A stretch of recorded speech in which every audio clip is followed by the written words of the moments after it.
ये ग्राहक केंद्रित लोग हैं। इनके साथ बात करने के बाद आपको पता चल जाएगा। लेकिन एट द सेम टाइम आप लोगों को एक बहुत बड़ा मौका है कि आप चाहे उतने सवाल पूछ सकते हो, इंटरेक्ट कर सकते हो। ये पूरा प्रोग्राम इंटरेक्टिव होगा। तो पहले हम लोग उनसे कुछ बातें जानेंगे और फिर आप आपके सवाल और जवाब कर सकते हो।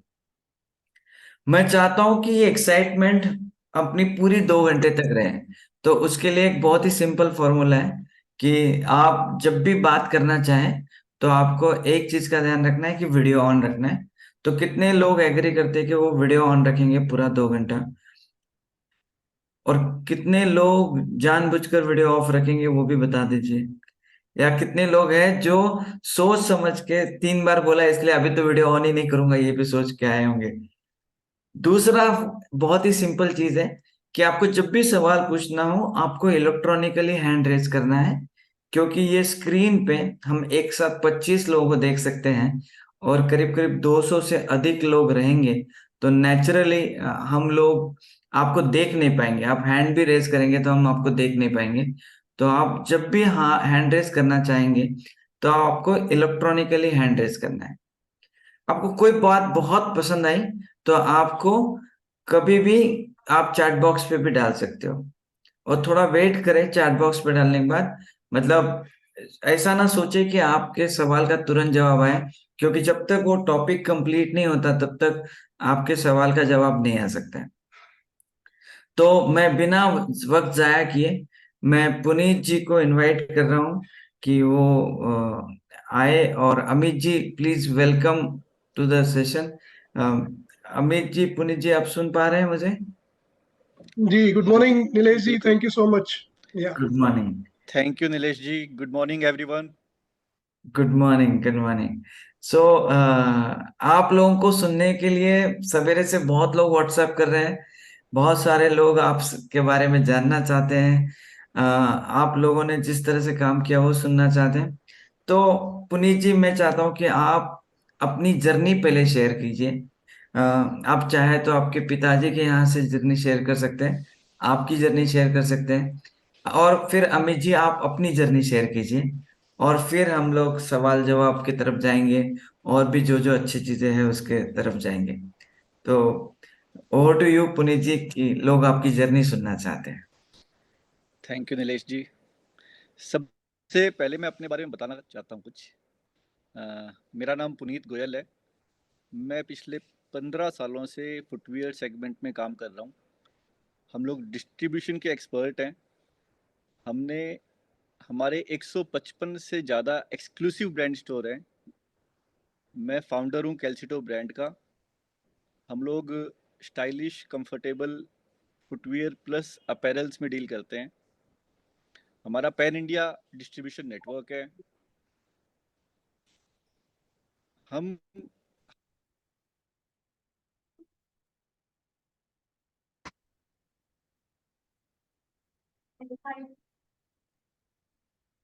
आपकी आवाज नहीं आ रही सर। एक मिनट, एक मिनट, आके सर मैं बताऊंगा उनको। आप सभी से रिक्वेस्ट है, जब भी आवाज नहीं आएगी आप सिर्फ मुझे कम्युनिकेट कीजिए, मैं बता दूंगा। पुनीत जी, आवाज डिस्कनेक्ट हुई है अभी।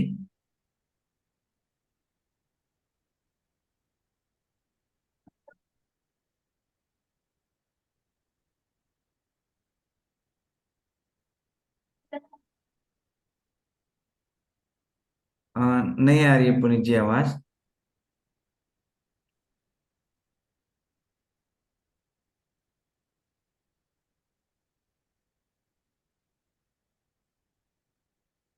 मैं कॉल करता हूँ उनको एक बार नीलेश जी, है ना?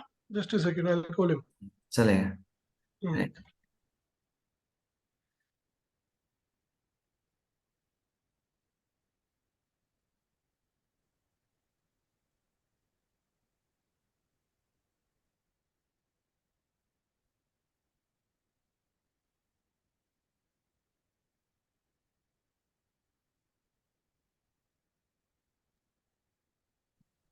सॉरी, 1 मिनट के लिए वो वॉइस सेट कर रहे हैं। Just hold on for 1 minute. आप सभी लोगों से निवेदन है, जब ऐसा कुछ हो जाए तो थोड़े से पेशेंस रखिए, ताकि कभी कभी टेक्नोलॉजी चैलेंजेस होते हैं, तो उस वक्त थोड़ा सा ध्यान रखिए। He's just correcting it. Sorry for the inconvenience. He's just correcting it. Right, very good, thank you. There was some technical error. ये बड़ा है ओके। ना, अजीब सी चीज है कि आज के इस इरा में भी ना हम टेक्निकल स्नैक्स के दौर से गुजरते हैं कई बारी, but good to have all the snacks. So just right, I request 1 minute wait, please. या प्लीज। मैं तब तक आप लोगों को और थोड़ा सा जानकारी दे देता हूँ कि अ, इनकी जो सोच है, जो है मैं बता रहा था, इको थिंकिंग सोच है, मतलब सर्वसमावेशक सोच है। और इसके बारे में वो काफी सारी बातें खुद ही बताएंगे, मैं नहीं बताऊंगा। लेकिन आप लोगों का, आप क्या एक्सपेक्टेशन लेके आए हैं, मैं चाहता हूँ कि आप चैट बॉक्स पे लिखिए। और आप कौन से शहर से हैं, आप क्या करते हैं, वो भी लिखिए। प्लीज जल्दी जल्दी लिखिए कि आपका नाम क्या है, आप कौन से शहर से बिलोंग करते हैं, और आप क्या एक्सपेक्टेशन लेकर आए हैं। आप सभी से निवेदन है कि आप चैट बॉक्स पे लिखिए कि आपका आपका नाम, कौन सा शहर, और आपके एक्सपेक्टेशन क्या है। Nagpur, very good. हिसार, हाँ, राहुरी, पुणे, अहमदाबाद, इचलकरंजी, नवी मुंबई, हैदराबाद, बठिंडा, ठाणे, जलगांव, नेपाल, ओ, जालना, वेरी गुड। अभी तो बड़े स्पीड से जा रहा है। इंदौर,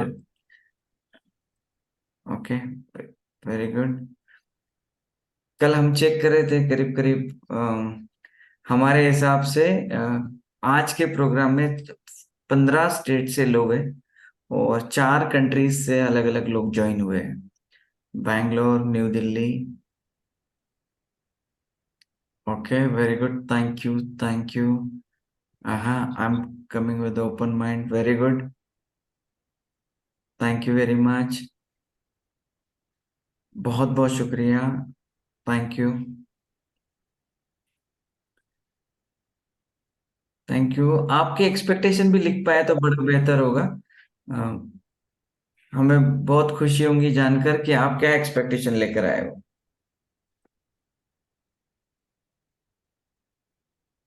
ओके, वेरी गुड, बहुत अच्छा सुबोध जी। ओके, ओके, वेरी गुड, वाह। पुनीत जी आ गए ऑनलाइन। पुनीत जी, आप सुन पा रहे हैं हमें? हाँ, हाँ जी। आपको आवाज आ रही है मेरी? हाँ, आ रही है सर मेरी। मेरा सिस्टम हैंग हो गया था, मैंने मोबाइल से ज्वाइन किया है। ओके, ओके, कोई बात नहीं। तो मैं बता रहा था कि रिसेंटली हमें एक अवार्ड मिला है, रिटेल टेक आइकन अवार्ड। इसका मतलब ये है कि हमने टेक्नोलॉजी को यूज करने में जो अच्छा काम किया है उसके लिए हमें रिकॉग्नाइज किया गया है।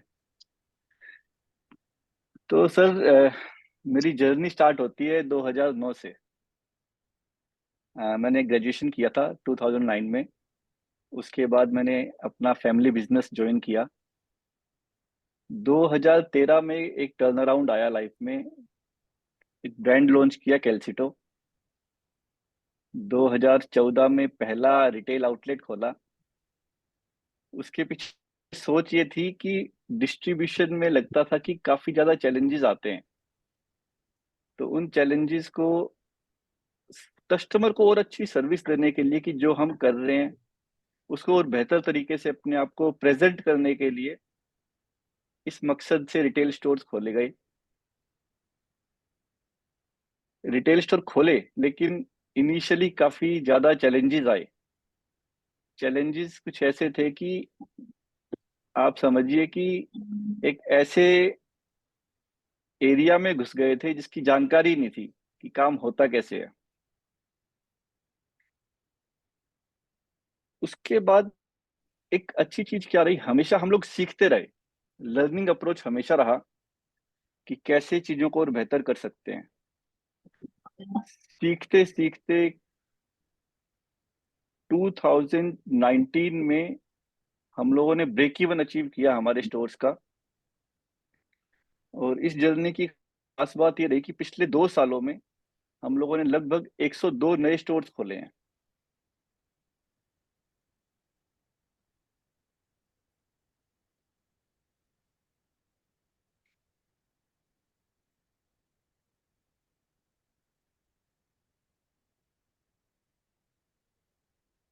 Yes Puneet ji, thank you thank you. या अमित जी, आप कुछ ऐड करना चाहेंगे? आई थिंक उनका वॉइस का फिर एक चैलेंज आया है। इन द मीन टाइम जब वो करेक्ट होता है। Good morning everyone. First of all, it's a great pleasure to see everyone in the morning at around 8 o'clock. Nilesh ji, thank you so much, आपने सभी को इकट्ठा किया, और it's a privilege to be a speaker here on this good morning today. On behalf of Calcito and Vision Shoes Company, that's the name of our parent company, I welcome you all for this session, and I think ये हमारे लिए mutually learning session रहेगा। अगला 2 घंटा जो हम spend करेंगे, कुछ हम आपको अपनी बातें बताएंगे और कुछ हम आपसे आपकी बातें सीखेंगे। And thank you once again Nilesh ji for organising this. I hope my voice is coming, Nilesh ji. हाँ हाँ, या एकदम या क्लियर है सर, आपका वॉइस एकदम बहुत ज्यादा क्लियर है।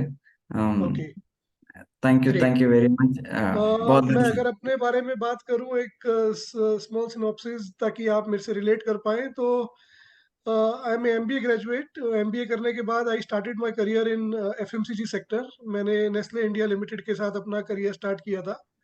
Then I worked there in for about 4 years। देन मैंने टेलीकॉम सेक्टर ज्वाइन किया, जहां मैंने करीब 14 साल काम किया। And then I joined this footwear segment, sports segment, जहां मैं पिछले 5 साल से हूँ। And out of this 5 years I have spent maximum time at कैल्सिटो। ये जर्नी बड़ी खूबसूरत रही है पिछले 5 सालों की। हमने इस 5 सालों के अंदर कुछ ऐसे मुकाम हासिल करे हैं जो हमारे को बड़ा सेटिस्फेक्शन देते हैं कि yes, we were able to achieve something.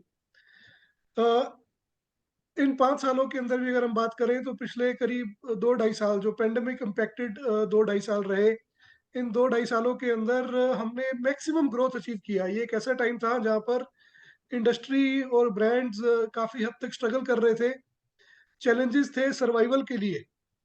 ये एक ऐसा समय था जहाँ लोग अपना सर्वाइवल खोज रहे थे। उसी समय हम लोगों ने अपने आप को काफ़ी अच्छे पेस के ऊपर एक्सपेंड किया, और काफ़ी अच्छे स्पेस के ऊपर हमने एक मुकाम पे हम पहुंच पाए। मैं अगर बात करूं, तो करीब हमने रिटेल जर्नी हमारी स्टार्ट करी थी 2014 एंड के अंदर। तो हमने अपना रिटेल स्टोर, पहले 10 स्टोर खोलने में करीब करीब 2 साल लगाया। उसके बाद पहले 50 स्टोर के मुकाम पे पहुंचने में हमने करीब करीब 5 साल लगाए। और उसके बाद अगले 50 साल करने में हमारे को 1 साल भी नहीं लगा। अगले 50 ऐड करने के अंदर हमारे को अनदर 1 साल से भी कम लगा। सो जो इनिशियली हमने अपना लर्निंग ग्राफ था, उसको सेट किया, अपने सिस्टम प्रोसेसेस को सेट किए। उसके बाद हमने स्केल अप किया, और जब स्केल अप होना शुरू हुआ, तो रेडिकल रिजल्ट्स हमारे को अचीव होने शुरू हुए। और जब आपके रेडिकल रिजल्ट शुरू होते हैं, तो वो आपको बहुत कॉन्फिडेंस देते हैं अंदर से कि आप काफ़ी हद तक एक सही दिशा में आगे बढ़ रहे हैं। जब आप इस स्पीड पे ग्रो कर रहे होते हैं, तो गलतियां होनी भी एक लाजमी हो जाती हैं।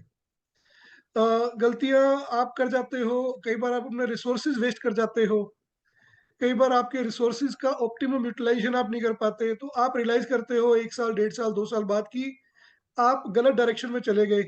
या जब आप इतनी मैसिव स्केल के ऊपर एक्सपेंड कर रहे होते हो, तो आपको अपने टीम मेंबर्स यानी अपना टीम साइज बढ़ाना पड़ता है। अगर मैं बात करूं, तो 2.5 साल पहले हमारा टीम साइज शायद 40 मेंबर्स का था, जो आज 500 मेंबर से भी ज़्यादा का है।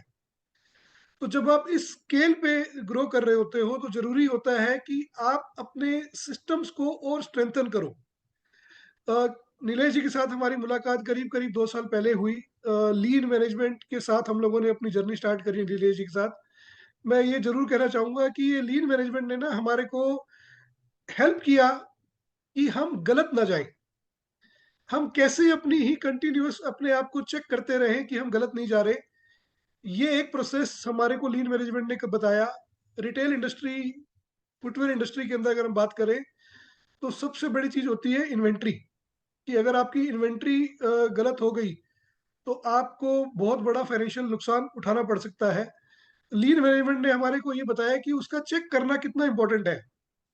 तो मैं अगर आपसे बात करूं इन्वेंट्री के एस्पेक्ट के अंदर, रिटेल इंडस्ट्री के अंदर कहा जाता है कि 6 से 7 महीने की इन्वेंट्री को एक अच्छी इन्वेंट्री मानते हैं हमारी जैसी कंपटीशन ब्रांड्स। जब मैं बोलता हूँ कि हमारी जैसी कंपटीशन ब्रांड्स, तो इसके अंदर कैंपस जैसी डोमेस्टिक ब्रांड भी आती है, इसमें इंटरनेशनल ब्रांड के अंदर एडिडास, प्यूमा, नाइकी जैसी ब्रांड्स भी आती है, स्पोर्ट्स शूज से रिलेटेड आप कुछ भी सोच सकते हैं, ये सारी ब्रांड्स इसके अंदर आती हैं। जहां मार्केट 6 महीने की इन्वेंट्री के ऊपर काम करती है रिटेल स्टोर के ऊपर, मैं आपको बड़े गर्व के साथ कह सकता हूं कि उसी मार्केट के अंदर हम 2 महीने की इन्वेंट्री पे काम करते हैं। तो हमारा जो फ्रेशनेस एट द स्टोर है वो मार्केट के लीडर्स के मुकाबले 1/3 हम इन्वेंट्री लेवल पे काम करते हैं, जो हमारे को अपनी स्टोर की फ्रेशनेस मेंटेन करने के अंदर हेल्प करता है।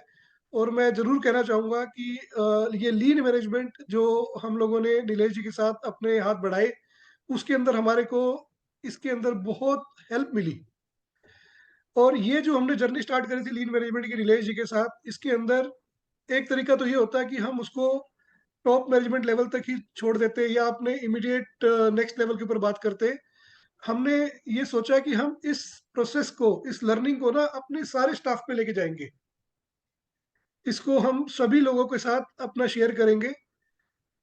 तो हमारी जो 500 बंदों की टीम है, जो स्टोर लेवल पे हैंडल करते हैं day to day operations customer को, हमने इस प्रोसेस को नीलेश जी के साथ 6 महीने के अंदर एक ट्रेनिंग प्रोग्राम चला करके उनको ये सारी की सारी चीजें इम्बाइब करवाई।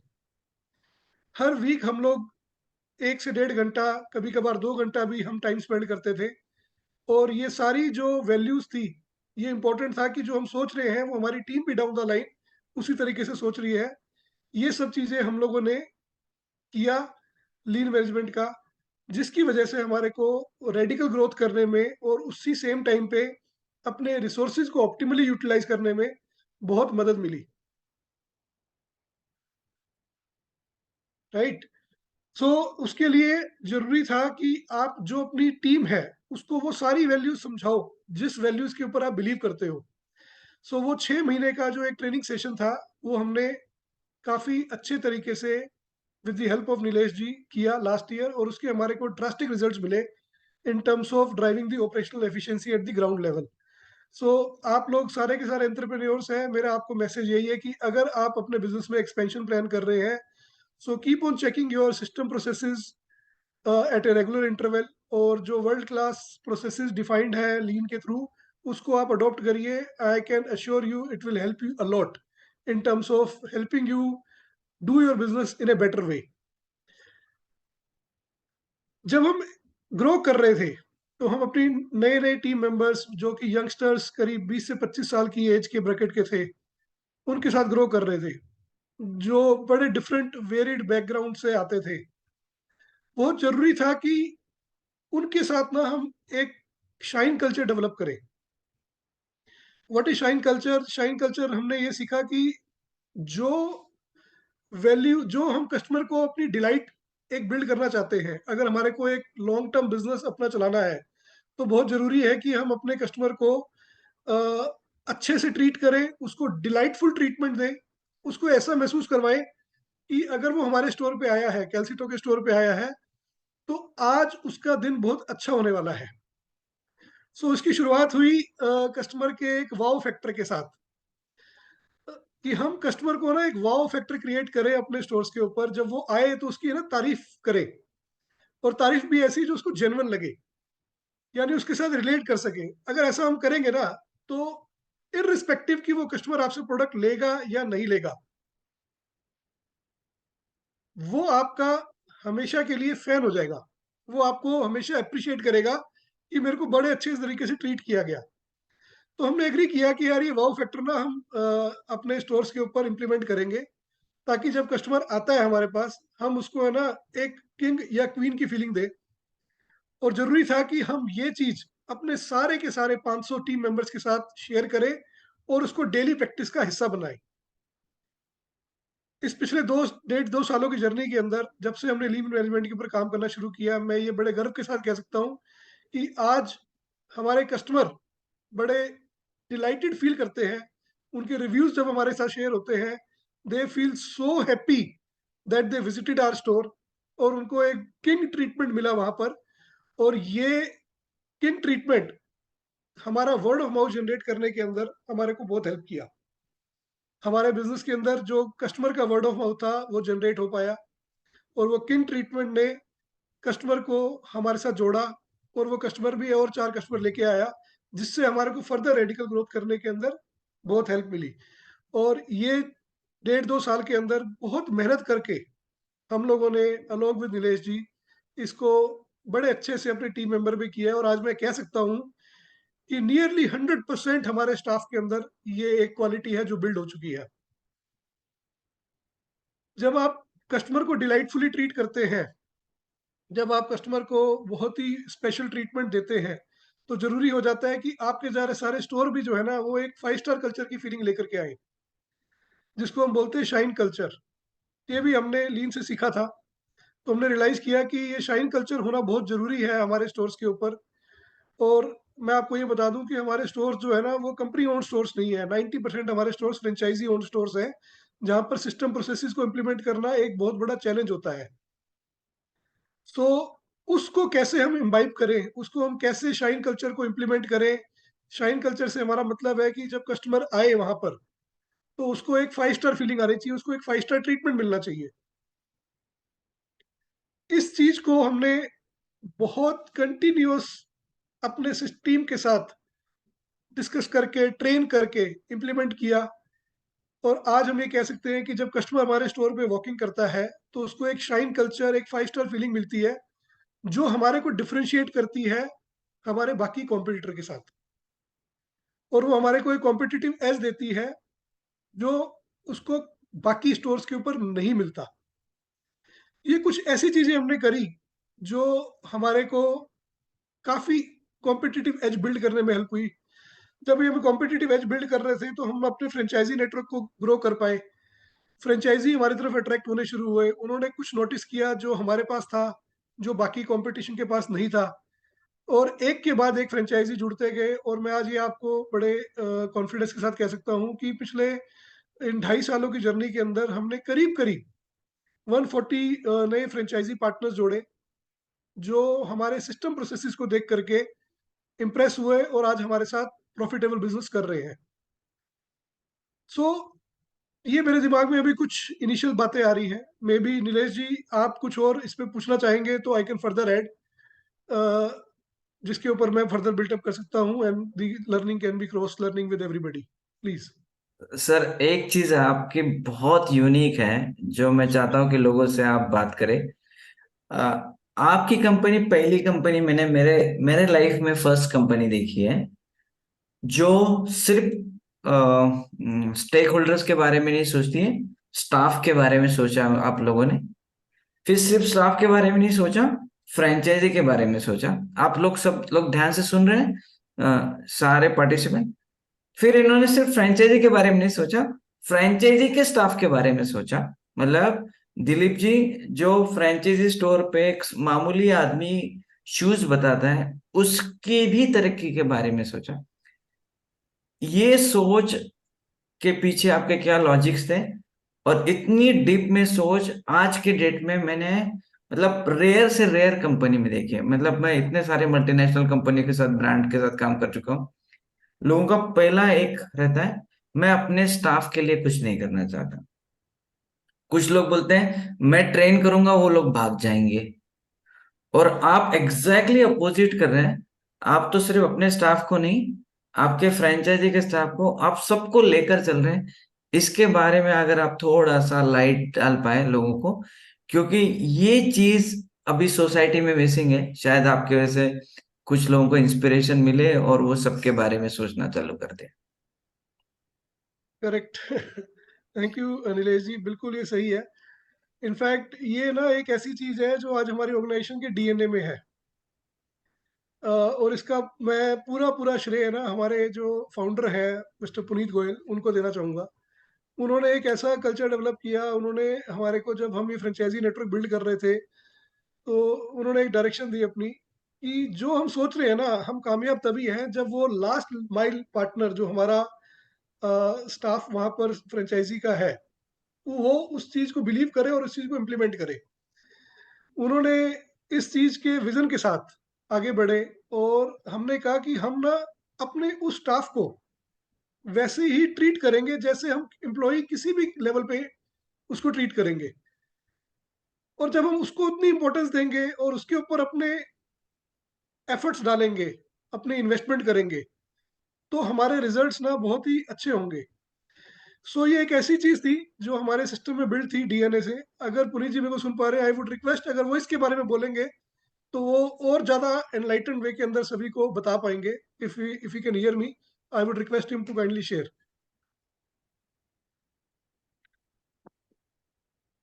सर, हम लोगों ने हमेशा ये सोचा है कि अगर हमारा बेसिक जो जूनियर स्टाफ है, अगर वो खुश है कंपनी में, तो कंपनी तरक्की करेगी।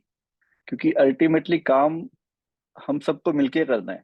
तो कोई भी हमारे यहाँ पे प्यून भी है, तो उसका भी हम कोशिश करते हैं उसका ध्यान रखा जाए, उसको क्लैरिटी रहे उसे क्या करना है। जो जो उसे परेशानियां आती हैं अपना काम करते वक्त, चाहे वो परिवार की परेशानी, जैसे हम पूरी टीम का हम मेडिकल मेडिकल करवाते हैं, इसलिए करवाते हैं कि वो ना पीस ऑफ माइंड में रहे। तो जो जो चीजें उसको और ज्यादा मोटिवेट करती है, उसे खुश करती है, वो हम हर एक चीज करने की कोशिश करते हैं। आपका ट्रेनिंग सेशन भी उसका एक पार्ट था, जिससे हमें बहुत बेनिफिट मिला। आपने जो सिखाया वेस्टेजेस के ऊपर, पूरी टीम ने उसको इतना अप्रिशिएट किया और उसको इम्प्लीमेंट किया। उनको इतना फायदा हुआ उस चीज से, उनकी सेविंग स्टार्ट हो गई। जो पहले वो बोलते थे सेविंग हो नहीं रही है, हम कुछ भी बचा नहीं पा रहे हैं पैसा, सैलरी आती आती खत्म हो जाती है। जो वो सेविंग का कल्चर बन गया है ना, तो मतलब वो लोग इतने थैंकफुल हैं आपके लिए, मैं कह नहीं सकता। जब भी मिलते हैं, हर एक आदमी इसके बारे में बोलता है, सर कुछ सेविंग स्टार्ट हो गई है अभी, जो पहले होती नहीं थी। तो हर एक काम जो हमें लगता है, जब भी दिखाई देता है कि ऐसा हम कुछ कर सकते हैं जो उसका जीवन बेहतर कर सकता है, उसके लिए हम हमेशा तत्पर रहते हैं। मैं चाहता हूँ कि सब लोग अपने अपने तरीके से क्लैपिंग देनी चाहिए कि आपने बहुत कम सीईओ देखे होंगे, कम एमडी देखे होंगे, वाइस प्रेसिडेंट देखे होंगे जो अपने स्टाफ के जीवन को पहले बेहतर बनाने की सोचते हैं। आप में से कितने लोग इस बात से एग्री करते हैं कि ये रेयरेस्ट थिंग है? क्योंकि मैं जितना पुनीत जी आज तक लोगों को मिला हूँ, ट्रेनिंग जनरली मैनेजिंग डायरेक्टर्स लोग आते हैं, जनरली वाइस प्रेसिडेंट तक ही रुक जाते हैं। आप जैसे कुछ लोग हैं जो उनके जीवन को बेहतर बनाने के लिए कुछ सोचते हैं। पुनीत जी, लोग आपको और भी सुनना चाहते हैं। आप अपनी उपलब्धियां थोड़ी बताएं। और अमित जी ने बहुत ही अच्छी चीजें कुछ बताई है, और भी आप थोड़ा सा ऐड करेंगे तो that will make a huge difference. Nilesh ji, हम लोगों ने हमेशा फोकस किया है कम काम करने के ऊपर। कम काम का मतलब है कि हमेशा फोकस्ड अप्रोच रखा है। अ, एक कहीं मैंने पढ़ा था, आपने भी बताया था, लीन के अंदर लेस इज मोर। कम करें, लेकिन वो करें जिसका बहुत बड़ा इम्पैक्ट हो। तो हमारी जो कैटेगरीज है, हम जितना काम करते हैं, हमारी बैकएंड की टीम है, आज 150 स्टोर हम लोग चला रहे हैं, हमारा पैन इंडिया डिस्ट्रीब्यूशन नेटवर्क है। एक एक इंसान को हमने क्लैरिटी दी है कि आपको क्या करना है, कैसे करना है। हमने एक चीज का हमेशा ध्यान रखा है कि कोई भी काम ऐसा हम लोग ना करें जो वेस्टेज में जाए। वेस्टेज मतलब उसकी एफर्ट्स वेस्ट हो जाएं या उसे रिवर्क करना पड़े। तो उससे हुआ क्या है कि उसका रिजल्ट ये है अल्टीमेटली कि हमारी बैकएंड की टीम, इतना जो काम संभाल रहे हैं हम लोग, बैकएंड की टीम मात्र 15 लोगों की है। 15 लोग पूरी ऑर्गेनाइजेशन चला रहे हैं। और उसमें भी सबसे बड़ी बात यह है कि 50 to 60% टाइम वो काम करते हैं, 40% टाइम वो फ्री होते हैं। तो हम लोग हंसी मजाक करते हैं, गाने सुनते हैं ऑफिस में, अपना अपना काम करते हैं, उसके बाद फ्री रहते हैं। तो अपने सिस्टम प्रोसेस को हमने ऐसा बनाया कि हम मैक्सिमम काम मिनिमम टाइम में कैसे कर पाएंगे। ऐसा हम क्या करें कि ये अगर काम 4 घंटे का, उसे आधे घंटे में कैसे खत्म कर सकते हैं बगैर किसी एरर के। ये एक बहुत बड़ा रीजन रहा कि हम लोग अपनी कॉस्टिंग्स पे काफी काम कर पाए। और टीम भी खुश है, सबसे बड़ी बात है। टीम बोलती है कि सर ऐसा एटीट्यूड कहीं नहीं देखा है। हमारा जो ऑफिस की टाइमिंग्स है वो 9 से 5 है, और आप विश्वास नहीं करेंगे 5 बजे ऑफिस में लॉक लग जाता है, सब लोग अपना काम खत्म करके घर निकल जाते हैं। तो एक ये भी एटीट्यूड है जो 5 बजे हम, रीजन है ऑफिस बंद करने का कि सब लोग अपनी फैमिली को टाइम दे पाए। किसी को कुछ भी काम है, हमारा जीवन क्या है, हम सब मैक्सिमम लोगों का जीवन क्या होता है कि 80-90% टाइम काम में लगा रहता है, या तो दिमाग में काम चलता है या ऑफिस में काम चलता है। हम लोगों ने सिस्टम ये बनाया कि काम खत्म हो गया तो दिमाग में भी काम नहीं है। अभी आप 5 बजे आप घर पहुंचो, अपनी फैमिली को टाइम दो, जो भी आपको करना है, आपको अपने लिए कुछ करना है। बहुत से लोग जिम जाते हैं, अपनी हेल्थ पे ध्यान रखते हैं, तो बड़ा अच्छा लगता है कि वो अपनी पिक्चर शेयर करते हैं कि सर देखो मैं जिम जा रहा हूँ, और लास्ट कंपनी में जहाँ था वहां तो मुझे टाइम मिलता ही नहीं। तो ये जो काफी कुछ काम किए उनमें से कुछ काम हैं जो मैंने आपसे शेयर किए हैं। वाह, ये मतलब हमने फर्स्ट टाइम सुना है सर ऐसा कि 5 बजे लोग घर पे जाते हैं। मतलब ये तो आज के दुनिया में असंभव बात है। मतलब लोग सोच ही नहीं सकते कि अपने टीम मेंबर, अपने परिवार को समय देने के लिए भी हमने सोचना चाहिए। अमित जी, मैं चाहता हूँ कि आप और थोड़ा बताएं कि आपने टीम बिल्डिंग के लिए क्या स्पेशल चीजें की है जो यूनिक है। आपकी बहुत सारी चीजें मैं बता सकता हूँ, लेकिन लोग आपके मुंह से सुनना चाहते हैं। लोग चाहते हैं कि आप उन तक पहुंचाए। आपने बहुत कुछ काम किया है टीम बिल्डिंग के लिए, ऐसा मैं सोचता हूँ। बिल्कुल जी।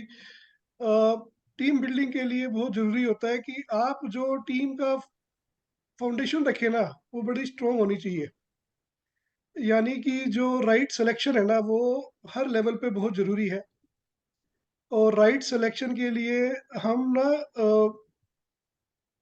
एप्टीट्यूड से ज्यादा ना एक बंदे का एटीट्यूड देखते हैं कि वो एटीट्यूड में क्या है। एप्टीट्यूड तो वो बिल्ड कर लेगा, स्किल्स तो वो बिल्ड कर लेगा, स्किल्स बिल्ड करवाने के अंदर हम उसकी हेल्प भी करेंगे, लेकिन एटीट्यूड है जो मैटर करता है।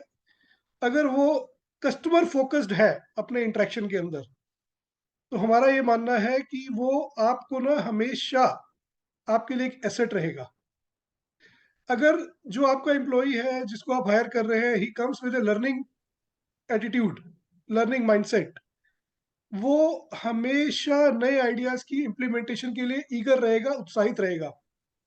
अदरवाइज उसके पास ना हर चीज का एक एक्सक्यूज होगा ना करने के लिए। सो ये लर्निंग एटीट्यूड, ये एक ओपन माइंडसेट, एक कस्टमर सेंट्रिक अप्रोच, ये बहुत इंपॉर्टेंट रोल प्ले करती है कि आप अपनी हायरिंग कैसे कर रहे हैं। मैं आपको बताना चाहूंगा कि हमारे यहाँ पर ना कोई डेडिकेटेड एचआर डिपार्टमेंट नहीं बना रखा हमने। वो एक रीजन से हमने बना नहीं रखा, क्योंकि हमारा ये मानना है कि जब आप एक एचआर डिपार्टमेंट बना देते हो ना, तो आप एक लाइन ड्रॉ कर देते हो कि यार ये सब चीजें करना तो ना इसकी जिम्मेवारी है, इस डिपार्टमेंट की जिम्मेवारी है। हमारा ये मानना है कि ये सब चीजें करने की जिम्मेवारी ना हर उस शख्स की है जो हमारी कंपनी में काम कर रहा है। इसीलिए हमने एचआर डिपार्टमेंट नहीं बना रखा। और मैं ये भी आपको बताना चाहूंगा कि हर महीने हमारे यहाँ पर लगभग लगभग 10 से 15 रिक्रूटमेंट्स होती है नई, क्योंकि एक्सपेंशन हो रहा होता है, नए स्टोर ऐड हो रहे होते हैं, और कुछ पुराने लोगों का एट्रिशन भी रहता है फॉर वे डिफरेंट रीजंस। तो 10 से 15 हमारे नए हर महीने स्टाफ रिक्रूट होता है।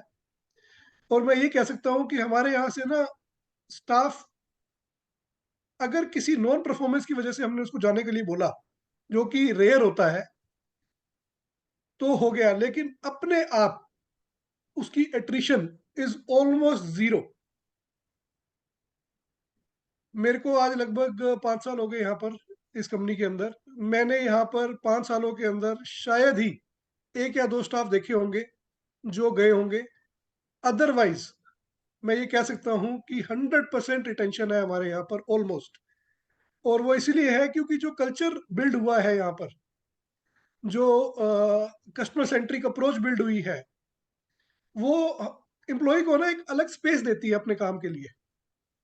हम ना अननेसेसरी का वर्क प्रेशर बिल्ड नहीं करते, हम उसकी प्रॉब्लम की ना रूट कॉज में जाने की कोशिश करते हैं कि वो प्रॉब्लम अगर कोई फेस कर रहा है तो वो क्यों फेस कर रहा है, और उसको रूट कॉज से इरेडिकेट करने की कोशिश करते हैं। और अगर ये करते हैं तो होता क्या है कि आपके जो एम्प्लॉइज हैं उनका काम आसान हो जाता है। तो हमारी अप्रोच हेड ऑफिस में बैठ करके यही रहती है कि हम अपनी टीम को जो स्टोर लेवल पे है कैसे मैक्सिमम एनेबल कर सके, कैसे मैक्सिमम उसको हम हेल्प कर सके उसका काम बेहतर करने के लिए। जब हम ये करते हैं तो उसकी प्रोडक्टिविटी बढ़ती है, उसकी प्रोडक्टिविटी बढ़ेगी तो उसकी लॉयल्टी बढ़ेगी, उसकी लॉयल्टी बढ़ेगी तो उसकी रिटेंशन बढ़ेगी, और वो अपने कस्टमर को और बेहतर तरीके से सर्व करेगा। और ये जब सब कुछ होगा तो इसका एंड रिजल्ट ये होगा कि एज ए कंपनी हम ग्रो करेंगे। सर आई होप नीलेश जी मैं आंसर कर पाया आपकी क्वेरी का। हाँ, यूनिक चीज जो लगी मुझे आपके बात की, जो मैं सबको बताना चाहता हूँ कि अम, सारा यंग स्टाफ है। आजकल यंगस्टर्स आपने देखा होगा कि किसी भी कंपनी में लॉन्ग टर्म में नहीं रहना चाहते, मतलब 2 साल 3 साल हो गया, ये कंपनी में कोई जॉब छोड़ना ही नहीं चाहता, कोई छोड़ना ही नहीं चाहता। आप में से कितने लोगों के लिए ये यूनिक चीज है कि एक भी एम्प्लॉय जॉब छोड़ना ही चाहता?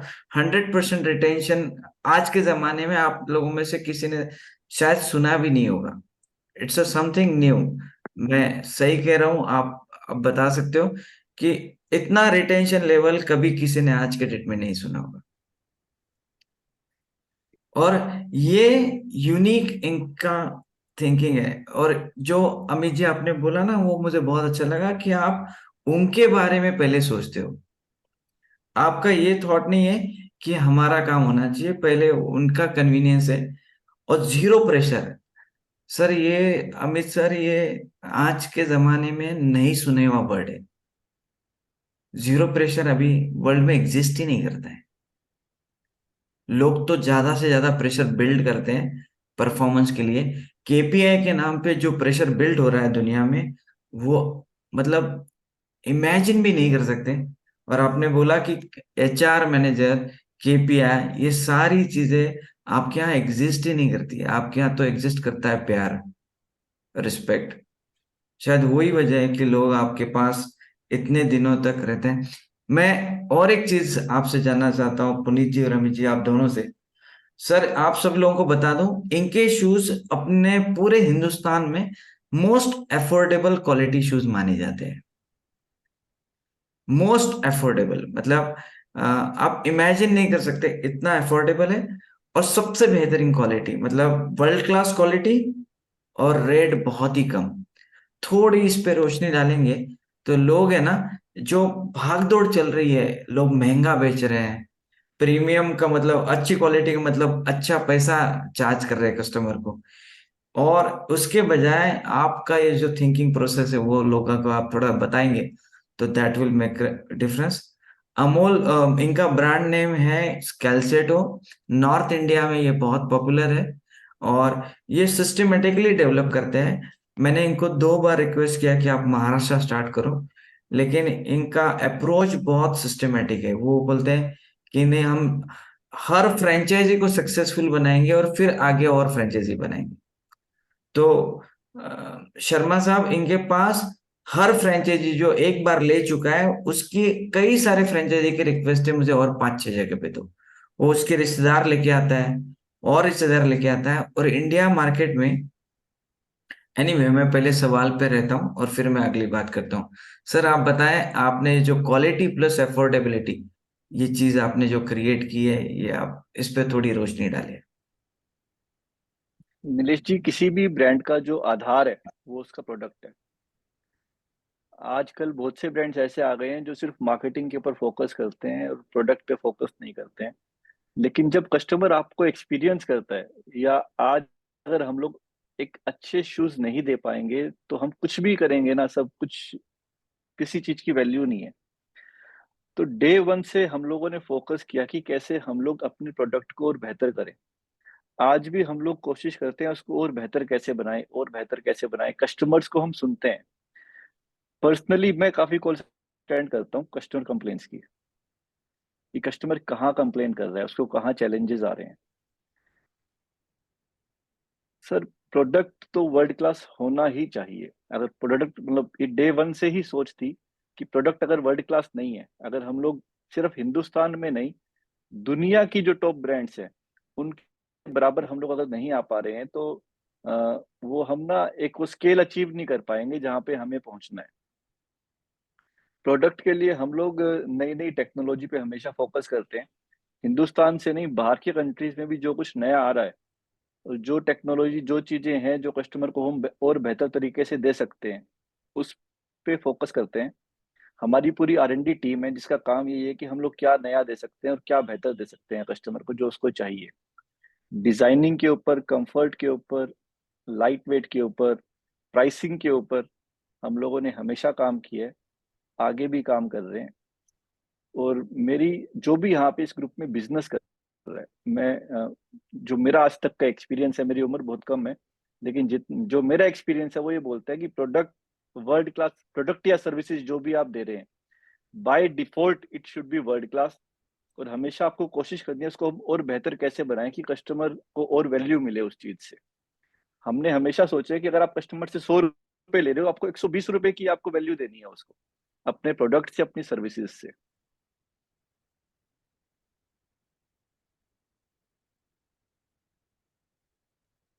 या अमित जी। इसके अंदर ना मैं एक ऐड करना चाहूंगा कि होता क्या है कि जब आपने सेल कर दी ना, मतलब स्पेशली हमारे स्पोर्ट शूज जैसे सेगमेंट की अगर हम बात करें, तो ये कहा जाता है कि आपने सेल कर दी, अब तो कस्टमर जाने और कस्टमर का आगे जो भी उसका एक्सपीरियंस है वो जाने। हमारे यहाँ पर ना हमने एक चीज पे बहुत ही जो रिगरसली वर्क किया है वो किया है हमारे डेडिकेटेड कस्टमर केयर सेल के ऊपर। हर बिल के ऊपर उसको कस्टमर केयर का नंबर लिखा होता है, ईमेल आईडी मेंशन होती है, वो किसी भी तरीके से हमें कांटेक्ट कर सकता है। तो प्रोडक्ट में अगर उसको कभी किसी प्रकार की कोई परेशानी आती है ना किसी भी स्टेज के ऊपर, उसको बहुत ही माइन्यूटली स्टडी किया जाता है और उसका निवारण किया जाता है।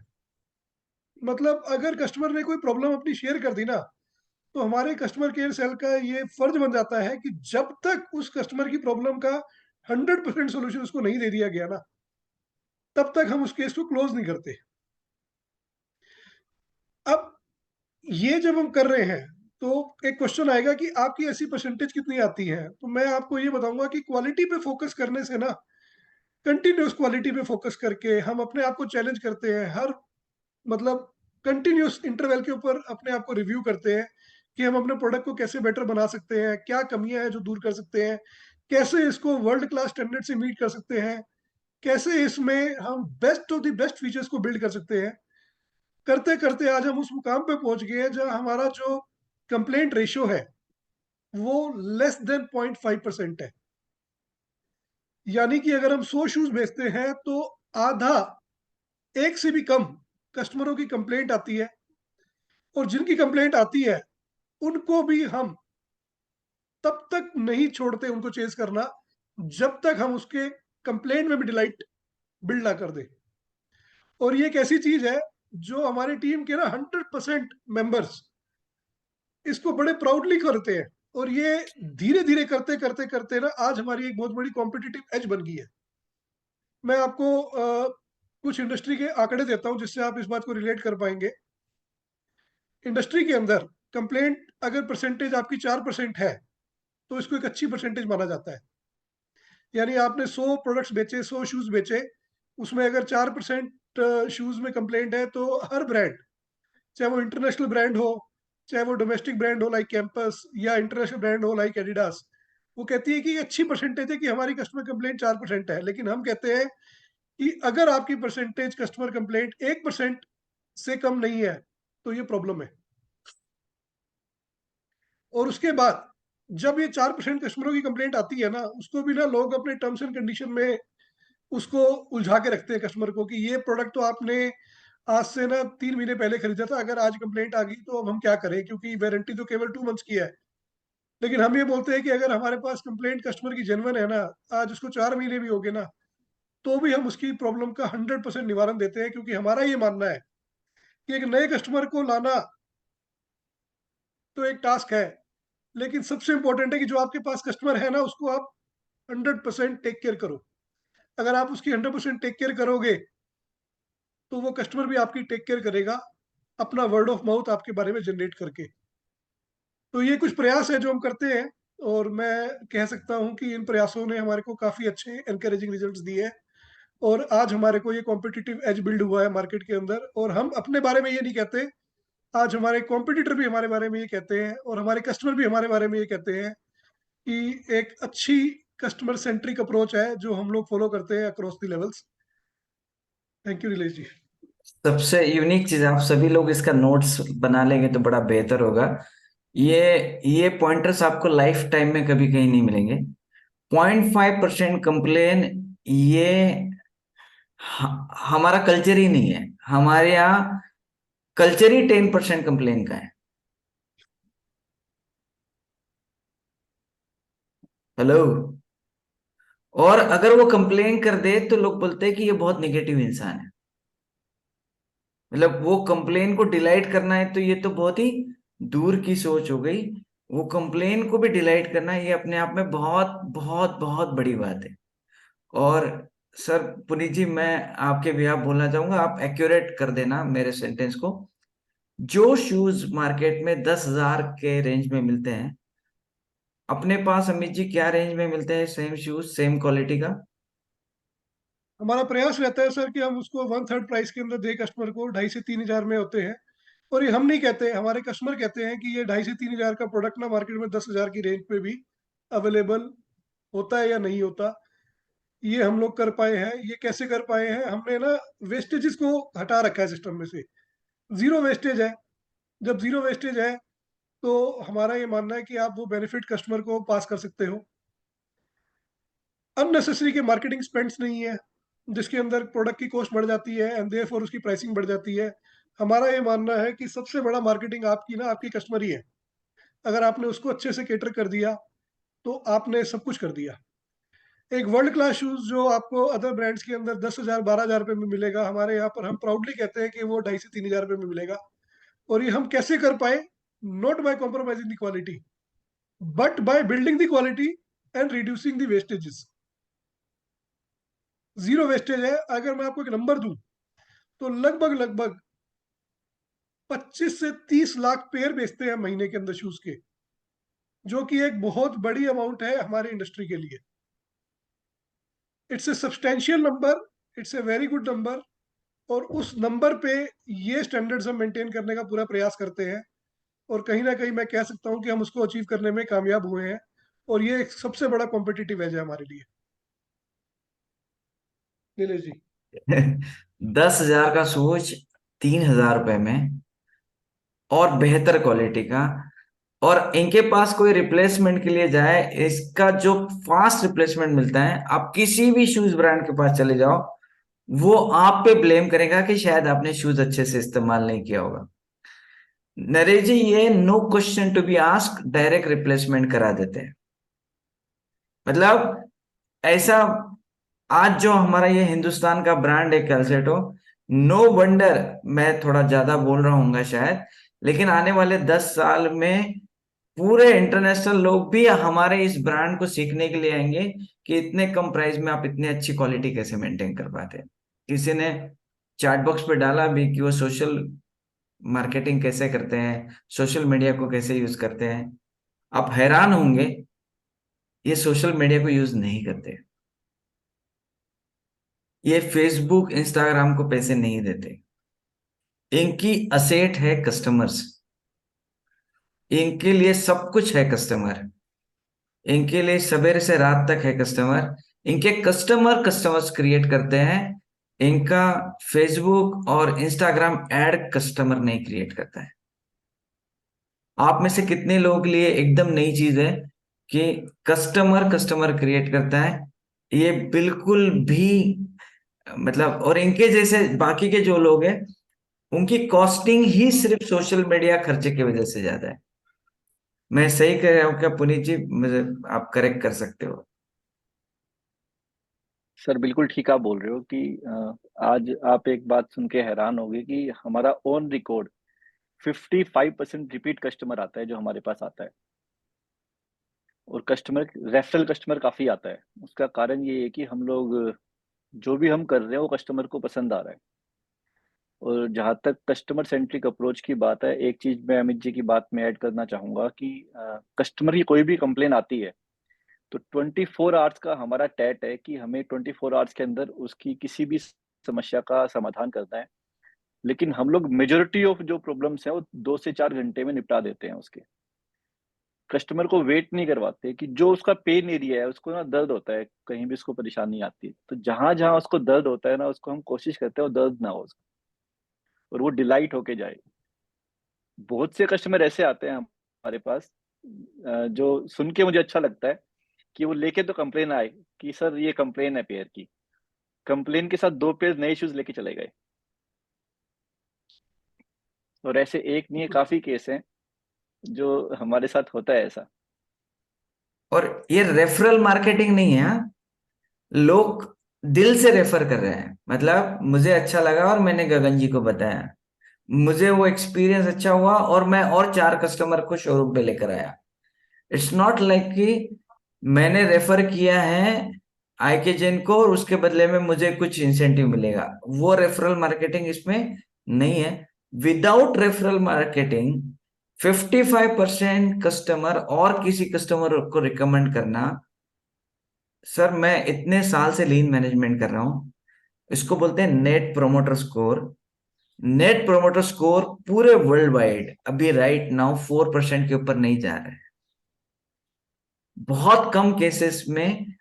और बिजनेस तो बहुत बढ़ता है, लेकिन इतना ज्यादा नेट प्रोमोटर स्कोर रहने वाली ये पहली कंपनी मैंने देखी है। और यूनिक चीज अमित जी आपने जो बोली, 150 से अधिक आउटलेट और जीरो वेस्ट। हेलो, जागो भाई साहब, इन्होंने कहा है जीरो वेस्ट। जीरो। जिनका एक शॉप होता है ना, उसके अंदर 10 लाख से 2-5 करोड़ का वेस्ट मिलेगा आपको। 150 आउटलेट और जीरो वेस्ट, और सब कुछ मैनेज किया जा रहा है 15 स्टाफ के अंदर। मैं और एक चीज पे रोशनी डालने को रिक्वेस्ट करना चाहूंगा अमित जी आपको कि आपने ये जीरो वेस्ट के लिए क्या एफर्ट्स लिए जो बहुत यूनिक है। मतलब आपने जो लीन फिलोसॉफी को 100% अप्लाई किया है। ये जीरो वेस्ट पे आप थोड़ा बात करें। लोगों को वेस्ट कभी कभी समझ में नहीं आता है, उनको कूड़ा कचरा लगता है वेस्ट का मतलब। वेस्ट का मतलब आपने कौन से बड़े वेस्ट कम किए हैं? जो अभी पुनीत जी ने एक बताया, वेटिंग टाइम वेस्ट कम किया है, जो इंडस्ट्री में 4-6 दिन का रहता है, आप 2-4 घंटे पे लेकर आ गए। तो आप थोड़ा सा इसके ऊपर बात करेंगे तो that will make a huge difference zero waste पे। देखिए, वेस्टेज में ना सबसे बड़ी वेस्टेज होती है किसी भी लेवल पे, वो होती है आपके फाइनेंशियल इन्वेस्टमेंट्स की। Now what is financial investment in our kind of industry? It is the kind of inventory you carry. आप किस तरीके की इन्वेंट्री कैरी करते हैं अपने स्टोर लेवल के ऊपर। जैसा मैंने आपको बताया कि हमारे कंपटीशन में, हमारी इंडस्ट्री के अंदर एक बेंचमार्किंग है कि अगर आपके पास 6 महीने की इन्वेंट्री है तो इसको एक बहुत अच्छा बेंचमार्क माना जाता है। हमने कहा कि अगर हम 6 महीने की इन्वेंट्री पे काम करेंगे ना, तो हम वेस्टेज ही वेस्टेज में घुसेंगे। क्यों? क्योंकि इससे हम अपनी फाइनेंशियल इन्वेस्टमेंट्स, हमारे फ्रेंचाइजी की फाइनेंशियल इन्वेस्टमेंट्स को डंप कर रहे हैं, पहली चीज। तो हमें उसको रिड्यूस करना है, उसको एलिमिनेट करना है।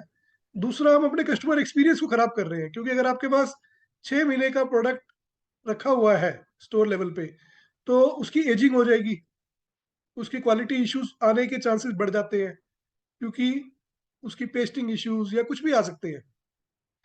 तो हम कैसे अपने इन्वेंट्री के अंदर फ्रेशनेस को बिल्ड करें और कैसे इस वेस्टेज को रिड्यूस करें, ये एक सबसे बड़ा टास्क था। तो हमने कहा कि जहां हमारे यहाँ पर कंपटीशन के अंदर ना रिप्लेनिशमेंट्स ऑफ द स्टॉक को 1 महीने में किया जाता है, यानी आपने 1 महीने में जो माल बेचा, आपको अगले 1 महीने बाद उसकी रिप्लेनिशमेंट्स आएंगी। क्या हम इसको 1 वीक में ले जा सकते हैं? ये बहुत बड़ा स्टेप था हमारे लिए। इतने बड़े नेटवर्क को हर वीक फीड करना वाज ए बिग टास्क, क्योंकि इस चीज को कोई भी कॉम्पिटिटिव ब्रांड हमारे यहाँ पर इम्प्लीमेंट नहीं करता। वहां पर रिप्लेनिशमेंट्स को मैक्सिमम 1 महीने में किया जाता है, तो हमने इस प्रोसेस को चेंज कर दिया। उसको रिप्लेनिशमेंट्स को हम 1 हफ्ते पे ले गए, यानी आपने जो लास्ट वीक में स्टॉक बेचा है, हम उसको अगले मतलब हम मंडे से संडे की साइकिल फॉलो करते हैं कि मंडे से संडे में जो आपने बेचा है, हम आपको मंडे को उसको ऑर्डर लगा करके फीड कर देंगे और आपको ट्यूसडे वेडनेसडे में वो स्टॉक रिसीव हो जाएगा। तो इंडस्ट्री जहां पर 35-40 डेज में चलती है, हमने कहा हम उसको 7 to 10 डेज में ले जाएंगे।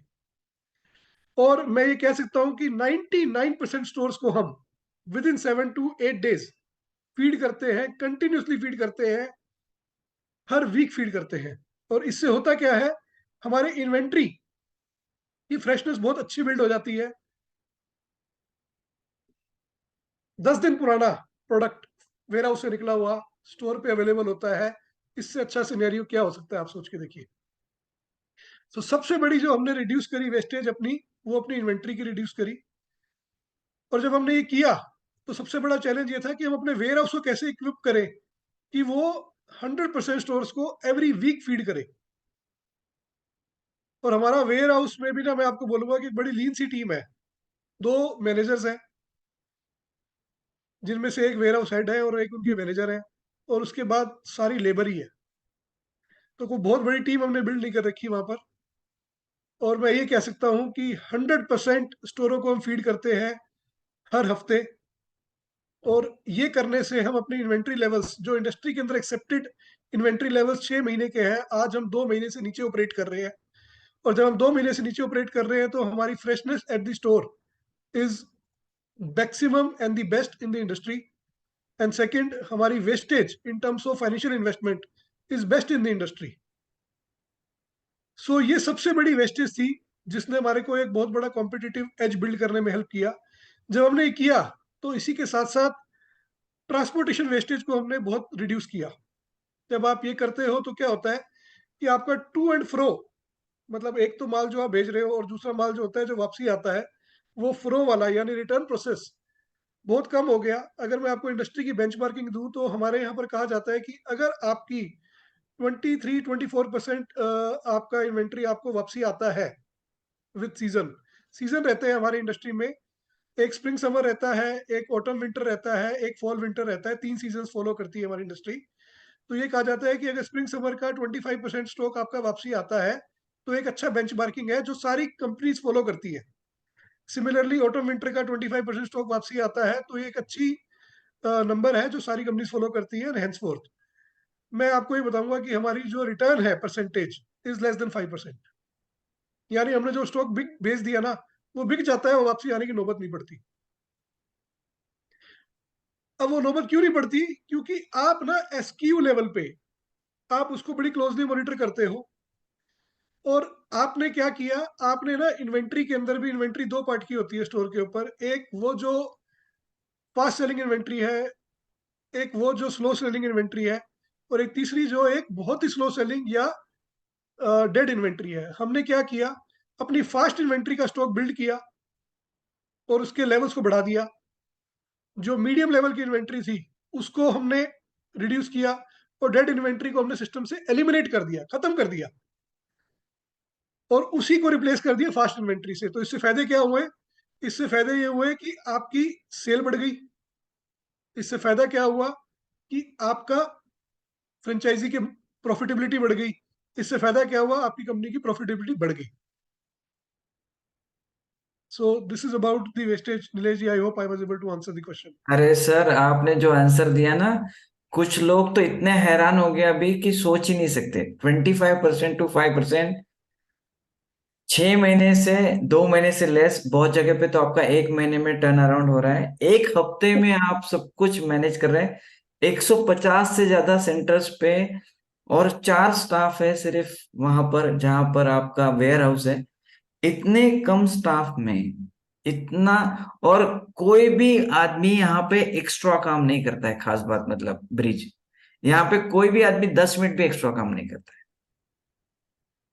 हर एक के परिवार का समय को ध्यान में रखते हुए उसके ड्यूटी आवर्स क्रिएट किए गए हुए, उससे 1 मिनट भी एक्स्ट्रा। इनफैक्ट जैसे पुनीत जी बता रहे थे, उसमें से मैक्सिमम लोगों के पास कम से कम दिन में से कुछ घंटे, और उसमें से भी फ्री होते हैं वर्किंग आवर्स में से भी।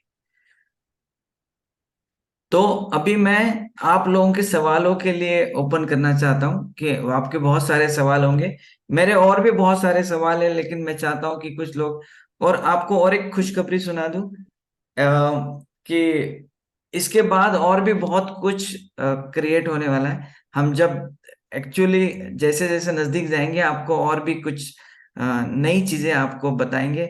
और क्योंकि एंड में सबसे बेहतर होना चाहिए ऐसा बोलते हैं, तो ये बिल्ट होता जाएगा।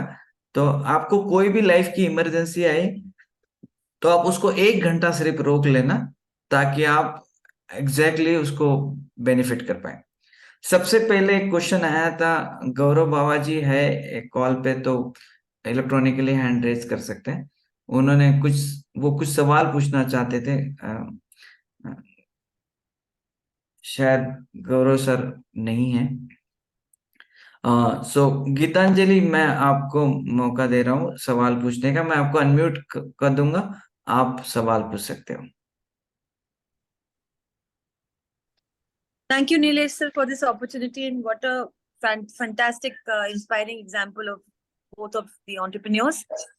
I want to I have 2-3 questions. Number one, कि आपने सॉफ्टवेयर कौन सा डिप्लॉय किया? क्या आपने कस्टम सॉफ्टवेयर बनाया या कोई रेडीमेड सॉफ्टवेयर डिप्लॉय किया? Which obviously tells you about inventory management, and that's how your is it also why your staff is so less, because the technology is very sharp. Secondly, आपने technology deploy करते वक्त गीतांजलि, एक request है, एक question के answer ले लीजिए और फिर सेकंड क्वेश्चन पूछिए। Got that, okay. मैडम हमने ना सॉफ्टवेयर यूज किया, एक लॉजिक करके सॉफ्टवेयर है, उसको हमने यूज किया, जो इस इंडस्ट्री के अंदर बहुत काफी लोग यूज करते हैं। इम्पोर्टेंट ये नहीं था कि आपने उसको यूज किया एक ऐसा सॉफ्टवेयर जो अपने आप में काफी एडवांस्ड और मॉडर्न था। इम्पोर्टेंट था कि आपने उसको अपने लिए कस्टमाइज कैसे किया। जी। वो ये सॉफ्टवेयर तो काफी ब्रांड्स यूज कर रहे हैं, हमारे कंपटीशन भी यूज करता है इसको। This is world class software, no doubt about it. लेकिन हमने इसको है ना अपने हिसाब से कस्टमाइज किया, हमारे रिक्वायरमेंट्स के हिसाब से, उनकी टेक टीम के साथ इंटरेक्ट करके। और जब हमने किया तो हमें एग्जैक्टली वो मिल गया जो हमें चाहिए था। और उस सॉफ्टवेयर को इम्प्लीमेंट करके हम ये सब चीज़ें कर पाए जो मैं आपको बता रहा हूँ। और हमने इस सब चीज़ों को करने में एक चीज़ को इंश्योर किया कि ये चीज़ें मार्केट में ना जाएं, because there is something which we have built upon and we want that to remain with us only, and we have kept it with us. So मैं ये कह सकता हूँ कि एक मार्केट का सॉफ्टवेयर लिया और उसको कस्टमाइज किया अपने रिक्वायरमेंट के लिए, जिसको हमने इन हाउस कैपेबिलिटी पे बिल्ड किया, is what we have done. और एक ग्रेट। चीज गीतांजलि मैं ऐड करना चाहूंगा इनका, it's not about software, it's about their mindset of lean philosophy, जिसमें उन्होंने स्टॉक, मतलब वेस्ट, स्टॉक को वेस्ट माना जाता है लीन मैनेजमेंट में। तो उनका जो माइंडसेट है ना, वो इतना यूनिक है। तो जैसे इनका ही सॉफ्टवेयर इनके इंडस्ट्री में हजारों लोग यूज कर रहे होंगे, लेकिन उनका इन्वेंट्री इतना कंट्रोल में नहीं है जितना इनका है। So perfect. इट्स मैं पुनीत जी बराबर बोल रहा हूँ कि it's it's all about your organisation mindset actually. Right. In fact, the other two questions had to do something with this. So the Yeah. next question is that what kind of a method do you use for performance measuring? When you said you don't have KPIs, then how do you measure your people's कैसे कैसे measure करते हैं, खुद ही वो कैसे देखते हैं? हर एक एम्प्लॉय के ना डेली टास्क डिफाइंड है अक्रॉस लेवल्स के ऊपर, और डेली बिफोर ही वाइंड्स अप द डे ही हैज टू एंश्योर दैट वो daily task are met. If you do this simple process, ये एक बड़ा सिंपल सा प्रोसेस है, अगर आपने अपने डेली के टास्क कर लिए ना, तो आपका प्रोडक्टिविटी लेवल एनहांस होगा और आप कोई चीज मिस आउट नहीं करेंगे। वर्क में प्रेशर पता है कब आता है? वर्क में प्रेशर ये आता है कि हमने आज कुछ करना था, हमने उसको आज नहीं किया, वो लिंगर होकर कल चला गया, वो लिंगर ऑन होकर के परसों चला गया, और जो परसों का टास्क जो होना है ना, वो अब प्रेशर में आ गया क्योंकि आपका तो बैकलॉग ही बहुत ज्यादा है। तो अगर आप एक बेसिक सा फॉर्मूला फॉलो कर लेंगे ना कि आपने आज का काम आज निपटाना है, तो आपको कभी भी अगले दिन उसको पोस्टपोन नहीं करना पड़ेगा। और अगर आपको पोस्टपोन नहीं करना पड़ेगा ना, तो आपकी प्रोडक्टिविटी अपने आप बढ़ जाएगी। आपके पास उन सब चीज़ों के लिए टाइम होगा, जो चीज़ें अदरवाइज़ बहुत ज़्यादा टाइम कंज्यूमिंग होती है। सिंपल प्रोसेस अगर मैं बोलूँ, तो हर एक बंदे को ना हमने गूगल शीट के ऊपर ही उसके टास्क डिफाइन कर रखे हैं। बिफोर ही वाइंड्स अप द डे वो उसके ऊपर ना अपना एक टिक कर देता है, और अगर किसी वजह से उसका एक वो टास्क रह जाता है ना, तो वो उसके आगे रिमार्क डाल देता है, वो आज क्यों रह गया, और वो अगले दिन सुबह आते ही उस चीज़ को इंश्योर करता है कि वो चीज़ हो जाए। इस बेसिक प्रोसेस को फॉलो करके ना आपकी टीम की प्रोडक्टिविटी को आप एनहांस कर सकते हो। कोई रॉकेट साइंस नहीं है इसके अंदर। ये जितनी कहने में आसान है ना, एक्चुअली में आप सही मानोगे ना, तो ये उतनी ही रिजल्ट ओरिएंटेड है। प्रॉब्लम ये होती है कि लोग ना केपीआई डिफाइन करते रह जाते हैं, और ये बेसिक से जो फॉर्मूले हैं ना उनके ऊपर काम नहीं करते। हमने बस यही किया है। अमेजिंग। सर एक लास्ट क्वेश्चन है कि आप ओल्ड स्टॉक का क्या करते हैं? मतलब जब पुराना ही हो जाता है तो डिस्काउंट में ही बेचते हैं या कुछ और प्रोसेस हो सकता है आपका सप्लाई? गीतांजलि जी, मैं ना आपका बहुत बड़ा पहले तो थैंक यू करूंगा कि आपने बहुत ही क्वेश्चन पूछा। हमारी सबसे बड़ी समस्या यही है कि हमारे पास ओल्ड स्टॉक ही नहीं है। अच्छा। हमारे ना फ्रेंचाइजी पार्टनर कहते हैं कि कुछ हमारे को ना ओल्ड स्टॉक दिया करिए आप, क्योंकि मार्केट में ना लोग डिस्काउंट चलाते हैं, बाय 1 गेट 3, बाय गेट 4। आपने सुना होगा 70% ऑफ, 50% ऑफ, ये ऑफ वो ऑफ। क्योंकि वो है ना ओल्ड इन्वेंट्री को संभालने में ही अपने टाइम लगाते रहते हैं, और हमारी सबसे बड़ी समस्या ये है, और उनको आंसर हम ये देते हैं कि यार हमारे पास ओल्ड स्टॉक ही नहीं है। तो ये हमारी समस्या है। तो समस्या ये है कि हमारे पास स्टॉक ही नहीं है ओल्ड।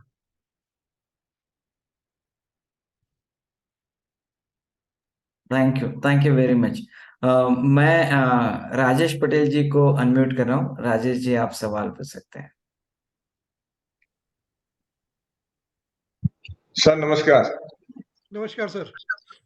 सर मेरा ये एक सवाल था कि आप वेस्टेजेस, इन्वेंट्री और सप्लाई चेन, ये तीनों को जैसे मैनेज करते हो, तो उसका मूल मंत्र ऐसा क्या है कि तीनों इतना स्मूथली मैनेज होता है, जैसे जीरो वेस्टेजेस में जाता है, इन्वेंट्री भी नहीं होती है, और कस्टमर के साथ में आपके सॉरी डीलर्स जो भी है उनके साथ में आपका इतना प्रॉपर चेन चलता है। सर मैंने जैसे आपको बताया ना कि फ्रेशनेस के ऊपर वर्क करो अपने इन्वेंट्री की, तो आपका काफ़ी हद तक प्रॉब्लम 90% प्रॉब्लम दूर हो जाएगा। जैसा मैंने बताया कि जो रिप्लेनिशमेंट है हमारी इंडस्ट्री के अंदर, जो 1 महीने के अंदर लोग करते हैं, ठीक है, 1 महीने का इन्वेंट्री एक साथ बिल्ड करते हैं, एक जो आपने बेचा 1 महीने उसको आप देते हैं। क्या होता है कि हमारी ना एक फास्ट फैशन लेड इंडस्ट्री है हमारी, और हाई सीजन्स का इसमें बहुत बड़ा इम्पैक्ट रहता है। अगर आप 1 महीने पुराने डेटा पे काम करोगे ना, तो आप कहीं ना कहीं अपनी प्रोसेसेस के अंदर डिलेड चल रहे हैं। अब सीजन का इतना बड़ा रोल होता है, क्योंकि हमारे यहाँ पर आपने देखा है नॉर्थ इंडिया में खास तौर पे, there are winters, there are summers, then there are rainy seasons, then there is autumn, there is this and there is that. तो क्या होता है, अगर आप फैशन प्रोडक्ट्स में है, फुटवेयर को हो, स्पोर्ट्स को, इज ए फैशन प्रोडक्ट। साथ साथ हम एक्टिव वेयर अपैरल्स में भी डील करते हैं, जो अगेन फैशन प्रोडक्ट्स है अपैरल्स के अंदर। तो फैशन के अंदर आपके लिए बहुत जरूरी है कि you are abreast with what is happening at the ground level. तो अगर आप उस चीज को वीकली मॉनिटर करेंगे ना, वीकली फिल करेंगे, रिफिल करेंगे, तो आप अपने आप ही अपनी इन्वेंट्री वेस्टेजेस को रिड्यूस कर रहे हैं। सो एक महीने से एक हफ्ते पे लेके जाना is the key to success, I would say. आप अलग अलग बिजनेसेस के अंदर हैं, आपके पास अलग अलग बिजनेस होंगे। तो मेरा ये कहना रहेगा आपको कि आप कितना रिड्यूस कर सकते हैं अपनी रिप्लेनिशमेंट साइकिल को, और कितना ट्रेंड्स के साथ एब्रेस्ट उसको फिट कर सकते हैं। अगर आप ये करेंगे ना, तो आपको 100% सक्सेस मिलेगी, is what I am assuring you, and this is what we have done, this is what we have experienced. Okay, thank you so much sir. Right sir? Thank you very much. Yes Gagan. Sir मेरा question ये था कि आप aptitude और knowledge तो check कर सकते हो at the time of recruitment, लेकिन एटीट्यूड कैसे चेक करते हो? क्योंकि हमारे यहाँ पे तो बहुत ज्यादा झूठ बोल के रिक्रूटमेंट ली जाती है, मैं ऐसा हूँ मैं ऐसा हूँ। तो वो कैसे चेक करते हो एटीट्यूड? सर इसके अंदर भी ना मैं बोलूंगा कि कोई बहुत बड़ी रॉकेट साइंस नहीं है। आप उसको कुछ सिचुएशंस दो अपने एम्प्लॉयज को, जब आप उनसे इंटरेक्ट करते हो, अ, उसको कुछ सिचुएशंस दो। जब आप एक उसको इंटरव्यू कर रहे हैं, how he responds will define what kind of attitude he has. जैसे हम ना स्टाफ रिक्रूट करते वक्त उसको बोलते हैं कि ये सिचुएशन है, तो आप इसको कैसे हैंडल करोगे।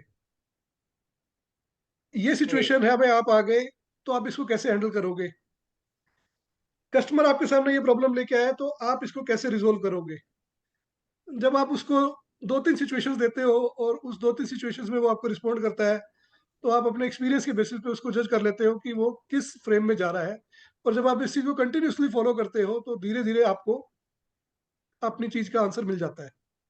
बेसिकली मैं यही बोलूँगा कि अगर आप उससे एक प्री डिफाइंड क्वेश्चन पूछेंगे ना, तो वो आपके साथ एक प्री डिफाइंड आंसर दे देगा, क्योंकि उसको पता है कि क्या क्वेश्चन पूछे जाते हैं और क्या आंसर देने होते हैं। लेकिन आप उसको सिचुएशंस देंगे ना, तो उसमें वो सच बोलेगा, जो वो है वो वही बोलेगा। आई होप सिंह साहब मैं आपका आंसर कर पाया। सर अल्टीमेट आंसर था, और जिस तरीके से आंसर किया ना कि आप शुरू होते हो, ये कोई रॉकेट साइंस नहीं है, लेकिन बहुत बड़ा काम कर रहे हो ना, जिसको आप बहुत सिंपली ले जाते हो अपने माइंड सेटअप में, कि ये सिंपल है, रॉकेट साइंस तो है ही नहीं। Thank you sir. Gagan ji मैं इसमें ऐड करना चाहूंगा कि जैसा नीलेश जी ने बोला कि हमारे पास कोई एचआर डिपार्टमेंट नहीं है, यस। तो हम लोगों ने ये फील किया कि आप जब बहुत ज्यादा कॉम्प्लेक्स प्रोसेस में जाते हो हायरिंग की, और आप सिंपल प्रोसेस में जाते हो, दोनों में जो आप हायर करते हो लोगों को, उनकी क्वालिटी में बहुत ज्यादा फर्क नहीं आता है। जब आप बहुत ज्यादा कॉम्प्लेक्स प्रोसेस को फॉलो करते हो, जो क्वालिटी आप हायर करते हो, और जो आप यस। सिंपल प्रोसेस करते हो, क्वालिटी आप हायर करते हो, तो अल्टीमेटली जो इनपुट है, जो जिन लोगों को आपने हायर किया, उनकी क्वालिटी में परसेंटेज में बहुत ज्यादा फर्क नहीं आता है। तो हमने चीजों को सिंपल रखा है कि यार make it simple, let's make it yes. Simple. कुछ चेक पॉइंट्स हैं, उनका बैकग्राउंड चेक करो, उसके बाद उनको अंदर लेके उनकी परफॉर्मेंस एनालाइज करो। यस। लेकिन हायरिंग में बहुत ज्यादा टाइम वेस्ट नहीं करते हैं, बहुत लंबा प्रोसेस नहीं बनाना है, फटाफट हायर करो, उसकी परफॉर्मेंस चेक करो, उसको सिखाओ। कुछ लोग ऐसे भी आते हैं जो परफॉर्म नहीं करते हैं, तो उनको इमीडिएटली आप सिस्टम से बाहर भी कर सकते हो, बहुत ज्यादा वेट नहीं करना है एक लेवल के बाद। ओके। वाह सर, और गगन जी सिंपलिसिटी इतना की। खास बात, इनको बाहर करने की नौबत ही नहीं आती। ये मतलब हर इंसान को तुरंत ट्रेन कर देते हैं। और इनके यहाँ ट्रेनिंग कल्चर बहुत स्ट्रांग है गगन जी, बहुत ज्यादा। मतलब ये बिल्कुल बिलीव नहीं करते कि सिर्फ स्पिरिट से काम होना चाहिए। वो उसको स्किल देते हैं, हर इंसान को स्किल देते हैं, और वो स्किल की वजह से वो आउटपुट दे पाता है। ये बहुत बड़ी इनकी खासियत है। ये इंसानों पे इन्वेस्ट करते हैं। लोग इंफ्रास्ट्रक्चर और मीडिया पे इन्वेस्ट करते हैं। मैं रिपीट करता हूँ, ये इंसानों पे इन्वेस्ट करते हैं, लोग इंफ्रास्ट्रक्चर और सोशल मीडिया पे इन्वेस्ट करते हैं। तो मैं इसमें ना नेचुरल एक छोटा सा ऐड करना चाहूंगा नीलेश जी। इनफैक्ट हो सकता है कि आप लोगों में से कुछ लोग ना इस बात को लेके मुस्कुरा दे या उसको थोड़ा डिफरेंट फील करें, बट दैट्स ओके। हमारे यहाँ ना डेली की शुरुआत, हमारे जैसे ऑफिस का टाइम 9 से 5 है, 9:15 ना एक प्रेयर मीटिंग के साथ होती है। सभी लोग एक जगह पे आकर के ना 5 मिनट की प्रेयर मीटिंग करते हैं, जिसमें we thank God for whatever we have, and we thank almighty to give us this strength जहाँ पर हम हैं, और हम इसको कैसे बेहतर कर सके। तो हमारे दिन की शुरुआत ना एक प्रेयर मीटिंग से होती है, जो कि आज की डेट के अंदर आपके लिए शायद सुनना एक असंभव सी बात लगेगी, बट हम इसको करते हैं। And we start the day on a thank note. We thank the Almighty and we thank everybody, all our colleagues, to helping us do whatever we are doing. रेखा, मैं आपको अनम्यूट कर रहा हूँ। Yes, thank you so much. Yes, it's a great experience really. तो मैं ये पूछना चाहती हूँ, जो आपने इन्वेंटरी के बारे में कहा, फास्ट, मिडल एंड डेड, तो इसे थोड़ा क्लैरिफाई करें, exactly what is this. Madam एक बार रिपीट करेंगे प्लीज, मैं समझ नहीं पाया आपने क्वेश्चन को। आपने जो इन्वेंटरी के बारे में कहा कि आप फास्ट पे ज्यादा फोकस करते हो, डेड इन्वेंटरी को आपने 0 कर दिया है, तो ये एग्जैक्ट क्या है? Fast inventory means what, middle and dead inventory, what is this? Madam क्या होता है कि जैसे हर एसक्यू प्रोडक्ट को एसक्यू लेवल पे आपने बांट दिया, यानी आप स्टॉक कीपिंग यूनिट लेवल पे उसको ले गए। अब आपने ये देख लिया कि उस स्टॉक कीपिंग यूनिट का कितना स्टॉक आपके पास एक स्टोर लेवल पे है और उसकी क्या सेल थ्रूज उस स्टॉक लेवल पे आ रहे हैं। अब अगर उसके सेल थ्रूज एक लेवल से ऊपर हैं तो हम उसको बोल देते हैं कि ये फास्ट इन्वेंट्री है, जो हमने अपने आप डिफाइन किया हुआ है। अगर उसके सेल लेवल एक एक लेवल पे है तो हम उसको डिफाइन कर देते हैं कि मीडियम लेवल है। अगर उसके सेल लेवल एक लेवल से नीचे है तो हम उसको कहते हैं कि ये डेड इन्वेंट्री है।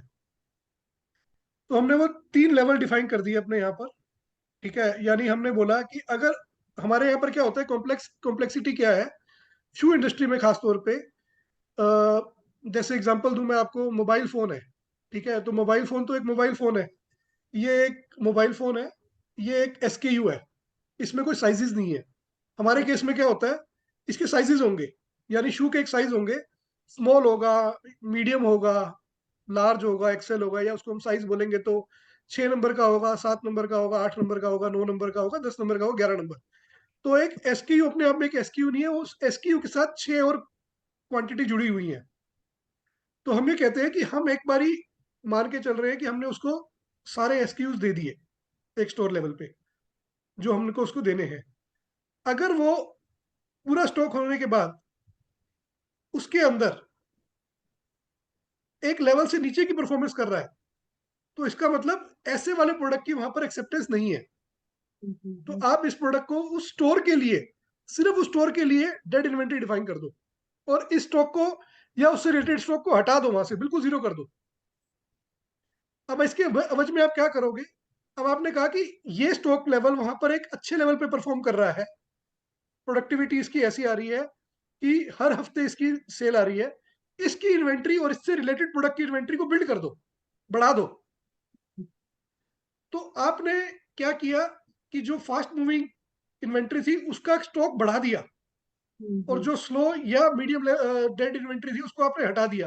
तो इन्वेंट्री तो आपने उतनी मेंटेन करी, लेकिन आपकी inventory to sale ratio much healthier हो जाएगी, मच बेटर हो जाएगी। अब क्योंकि ये फैशन लेड इंडस्ट्री है, और मैं अगर बात करूं, we are a north India based organisation, तो हमारे दिल्ली एनसीआर में भी सेटअप है, हमारा यूपी में भी है। यूपी को भी हम बात करें तो यूपी वेस्ट में भी है, यूपी सेंट्रल भी है, यूपी ईस्ट भी है, पूर्वांचल भी है। वहीं हम बात करें तो आपका राजस्थान है, हरियाणा है, जम्मू है, पंजाब है। हर जगह के टेस्ट थोड़े थोड़े अलग होते हैं। तो आपको वो टेस्ट को रीड करना है और उस स्टोर लेवल पे उस चीज को डिफाइन कर देना है, is what I mean meant by the slow inventory and the fast inventory at the store level.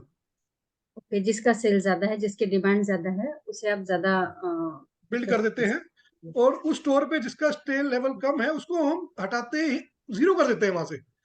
तभी तो आप अच्छी इन्वेंट्री उसको दे पाएंगे जो वो चाहता है। इससे आपका ओवर प्रोडक्शन, ये जो अपना एक वेस्ट है, वो भी आपका कम हो जाएगा। ओवर प्रोडक्शन भी हमारा वेस्ट खत्म हो जाएगा, और ट्रांसपोर्टेशन वेस्ट खत्म हो जाएगा। नहीं तो बेचते रहो, मंगाते रहो, इसी चीजों में उलझे रहते हो।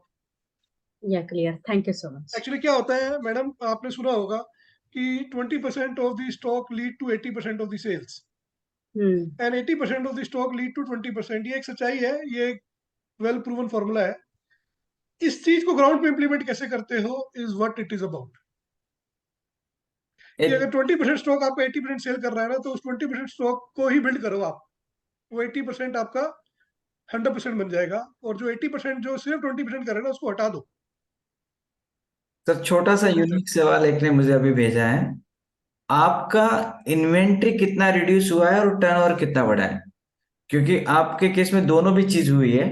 आपका इन्वेंट्री, मतलब मैं अमाउंट में नहीं पूछना चाहता, क्योंकि वो आपके ट्रेड सीक्रेट से हमने नहीं पूछने चाहिए, लेकिन परसेंटेज में इन्वेंट्री कितना कम हुआ है और टर्नओवर कितना बढ़ा है?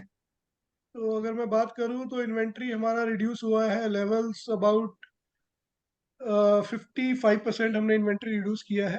और अगर हम टर्नओवर बढ़ाने की बात करेंगे तो हमने लगभग लगभग 1.5 टाइम्स अपना turnover with the same reduced inventory level eight the store level हमने बढ़ाया है। अगर मैं कंपनी लेवल पे बात करूं तो हमारा इन्वेंट्री रिडक्शन इज नियरली 50% और हमारा जो कंपनी लेवल पे टर्नओवर है वो 2.5 टाइम्स गया है। बाय गॉड, आप सब लोग व्यापारी ध्यान से सुनिए। ये मतलब अनइमेजिनेबल है। मतलब ये सिर्फ इतने सेंटेंस, अमित जी, यूनिक है। 50% इन्वेंट्री रिड्यूस हुआ है और 2.5 टाइम्स बिजनेस बढ़ा है। और मतलब मैं कभी कभी हैरान होता हूँ ये चीज से, लीन मैनेजमेंट में, कि इतना बड़ा ट्रांसफॉर्मेशन कैसे होता है। मतलब ये अनइमेजिनेबल है। पुनीत जी, आप इस पे कुछ ऐड करना चाहेंगे? तो फिर हम नेक्स्ट क्वेश्चन पे जाएंगे। सर इन्वेंट्रीज तो जैसा अमित जी ने बोला कि 20% इन्वेंट्री है, क्योंकि हम फुटवेयर सेगमेंट में है सर। देखिए, फुटवेयर एक फैशन लेड इंडस्ट्री है। कुछ प्रोडक्ट ऐसे होंगे जो डिजाइन कस्टमर बहुत ज्यादा पसंद करेंगे, कुछ डिजाइन ऐसे होंगे जो कस्टमर पसंद कम करेंगे। तो आपको हमेशा ध्यान रखना है कि जो चीजें कस्टमर पसंद कर रहा है उसकी वॉल्यूम आप स्टोर पे आप बढ़ा दो, तो आपकी डेड इन्वेंट्री होने के चांसेस बहुत कम हो जाते हैं, क्योंकि आपने स्टॉकिंग वही वहां पे रखी है जो कि सेलेबल है या कस्टमर जिस चीज को पसंद कर रहा है। और जो चीजें कस्टमर पसंद नहीं करता है, हमारा प्रोसेस क्या है कि हम लोग इनिशियली टेस्ट करते हैं प्रोडक्ट्स को, कि हमने कुछ स्टोर्स पे माल डाला, उसको टेस्ट किया कि उसको रिस्पॉन्स कैसा आ रहा है। जब उसका रिस्पॉन्स अच्छा आता है तभी उसको आगे बढ़ाते हैं। तो कुछ है हमारे इंटरनल प्रोसेसेस हैं जिससे वी मेक श्योर कि हमारी डेड इन्वेंट्रीज या नॉन मूवेबल इन्वेंट्रीज मिनिमम रहे सिस्टम में हमेशा। क्लासिक। और ये भी एक कारण है कि हम 2 महीने की इन्वेंट्री पे सक्सेसफुली काम कर पा रहे हैं, और हम इतनी बड़ी ग्रोथ हम ले पा रहे हैं इन्वेंट्री कम करने के बावजूद। यूनिक है, यूनिक है। Thank you sir, thank you very much. आप लोगों को एक छोटा सा अनाउंसमेंट कर देता हूँ और अगले क्वेश्चन की तरफ जाते हैं। सेम ऐसी ही कुछ चीज आपको और भी आने वाले 2 सेशन में मिलने वाला है। तो लीन काइकाकू बोल के ग्रुप है जिसके अंदर हम आपको अपडेट करेंगे। और एक इंसान ने 30 रुपए में प्यूरीफायर बनाया है। उन्होंने कल कंसेंट दिया है कि वो अपने सेशन में आएंगे और उन्होंने 1,000 रुपए का प्रोडक्ट 30 रुपए में कैसे इन्वेंट किया वो बताएंगे। और एक जन है जिन्होंने ऐसे ही काम किया है। तो आपको सिर्फ इसलिए अपडेट कर रहा हूँ ताकि आप लोग हर बार नई नई चीजें अडॉप्ट कर सके। जो अमित जी और पुनीत जी बता रहे हैं, प्लीज नोट्स लिखिए ताकि आप ये नोट्स आप लाइफ टाइम को रेफर कर सके। देखा जाए तो हर सेंटेंस से एक दुनिया बनती है, और देखा जाए तो सिर्फ सुन के छोड़ने वाले भी लोग बहुत हैं। मैं कुलकर्णी जी से रिक्वेस्ट करूंगा कि वो अनम्यूट करें। मैं आपको अनम्यूट कर रहा हूँ। कुलकर्णी जी, आप सवाल पूछ सकते हैं।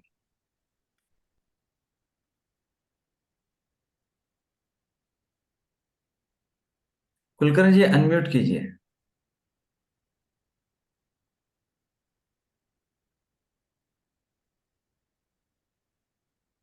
Yes, go ahead.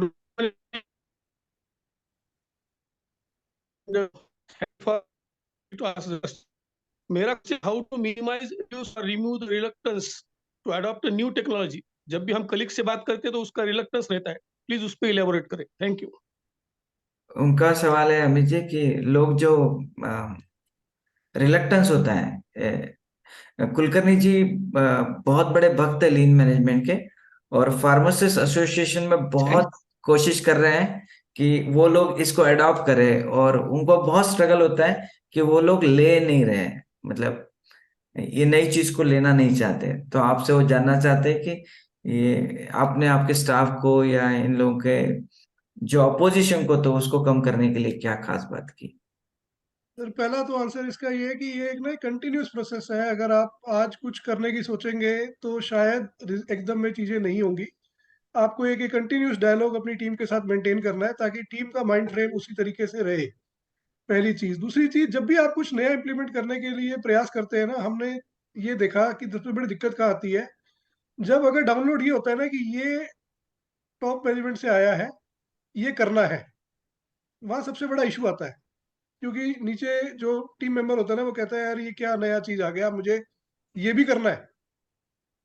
हम ये नहीं करते। हम उसको है ना उसकी इंपॉर्टेंस समझाने का प्रयास करते हैं कि Exactly. ये चीज आपकी एक दिनचर्या में आपके लिए एक प्रॉब्लम है, इसका अगर आपको समाधान मिलेगा तो आपको कैसा लगेगा? अगर आपने वो कनेक्शन बिल्ड कर दिया ना कि कुछ भी जो आप करना चाह रहे हैं उससे उसकी जिंदगी में क्या सुधार होने वाला है, तो आपने ना 90% काम तो अपना एक दिन पे ही कर दिया, उसके बाद 10% काम बचता है। तो हम दो चीजें इसको बोलेंगे। पहला, एक आप इसको एक कंटिन्यूस डायलॉग रखिए अपनी टीम के साथ, ताकि वो एक लर्निंग सेटअप आपका चलता रहे और आप अपनी लर्निंग्स को बड़े कंटिन्यूसली एनकरेज करते रहिए।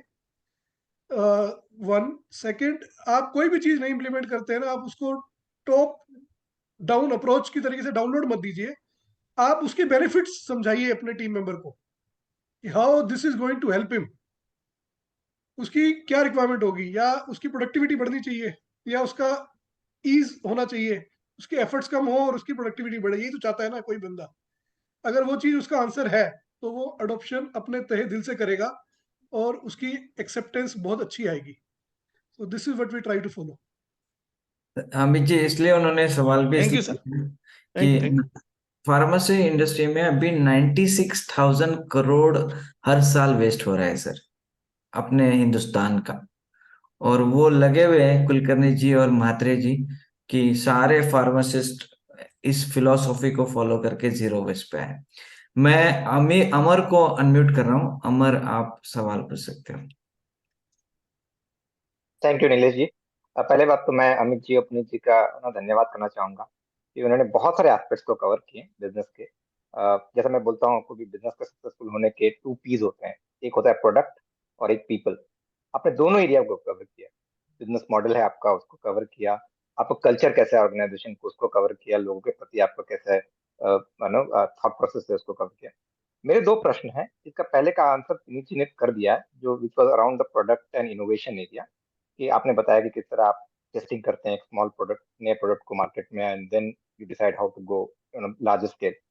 सेकंड, मेरा इंपॉर्टेंट एक क्वेश्चन है कि टॉकिंग अबाउट, आपने बताया शुरुआत की चैलेंजेस, मैं वो जानना चाहूंगा। बहुत लोग नया कुछ शुरू करना चाह रहे हैं, तो किस तरह के चैलेंजेस आते हैं? When you get hit that 10 franchise number, 10 से 20, 20 से 50, 100 होना इजियर होता है, लेकिन वो पहला 10 फ्रेंचाइज बनाना बहुत चैलेंजिंग होता है। तो कुछ अगर आप शेयर करेंगे फॉर एनीवन स्टार्टिंग न्यू, तो how that build that initial first 10 franchise or your first 100 customers or 1,000 customers? बिल्कुल ठीक क्वेश्चन है अमर जी। कोई भी जब आप नया चीज शुरू करते हैं तो सबसे पहला जो चैलेंज आता है वो शुरू के इनिशियल फेज में ही आता है। तो हमने उसको कैसे आंसर करने की कोशिश करी, क्योंकि हमें मालूम था कि हमारे को इस डायरेक्शन में आगे बढ़ना है। तो हमने जो शुरुआत करी थी ना, वो सारे के सारे हमने कंपनी स्टोर्स किए थे, यानी हमने फ्रेंचाइजी ऐड ही नहीं किए थे शुरू में। क्योंकि हमें पता था कि जब हम ये नया प्रोसेस स्टार्ट कर रहे हैं तो लाजमी सी बात है, इसमें बहुत गलतियां होने के चांसेस हैं, बहुत चीजें हम मिस्टेक कर सकते हैं।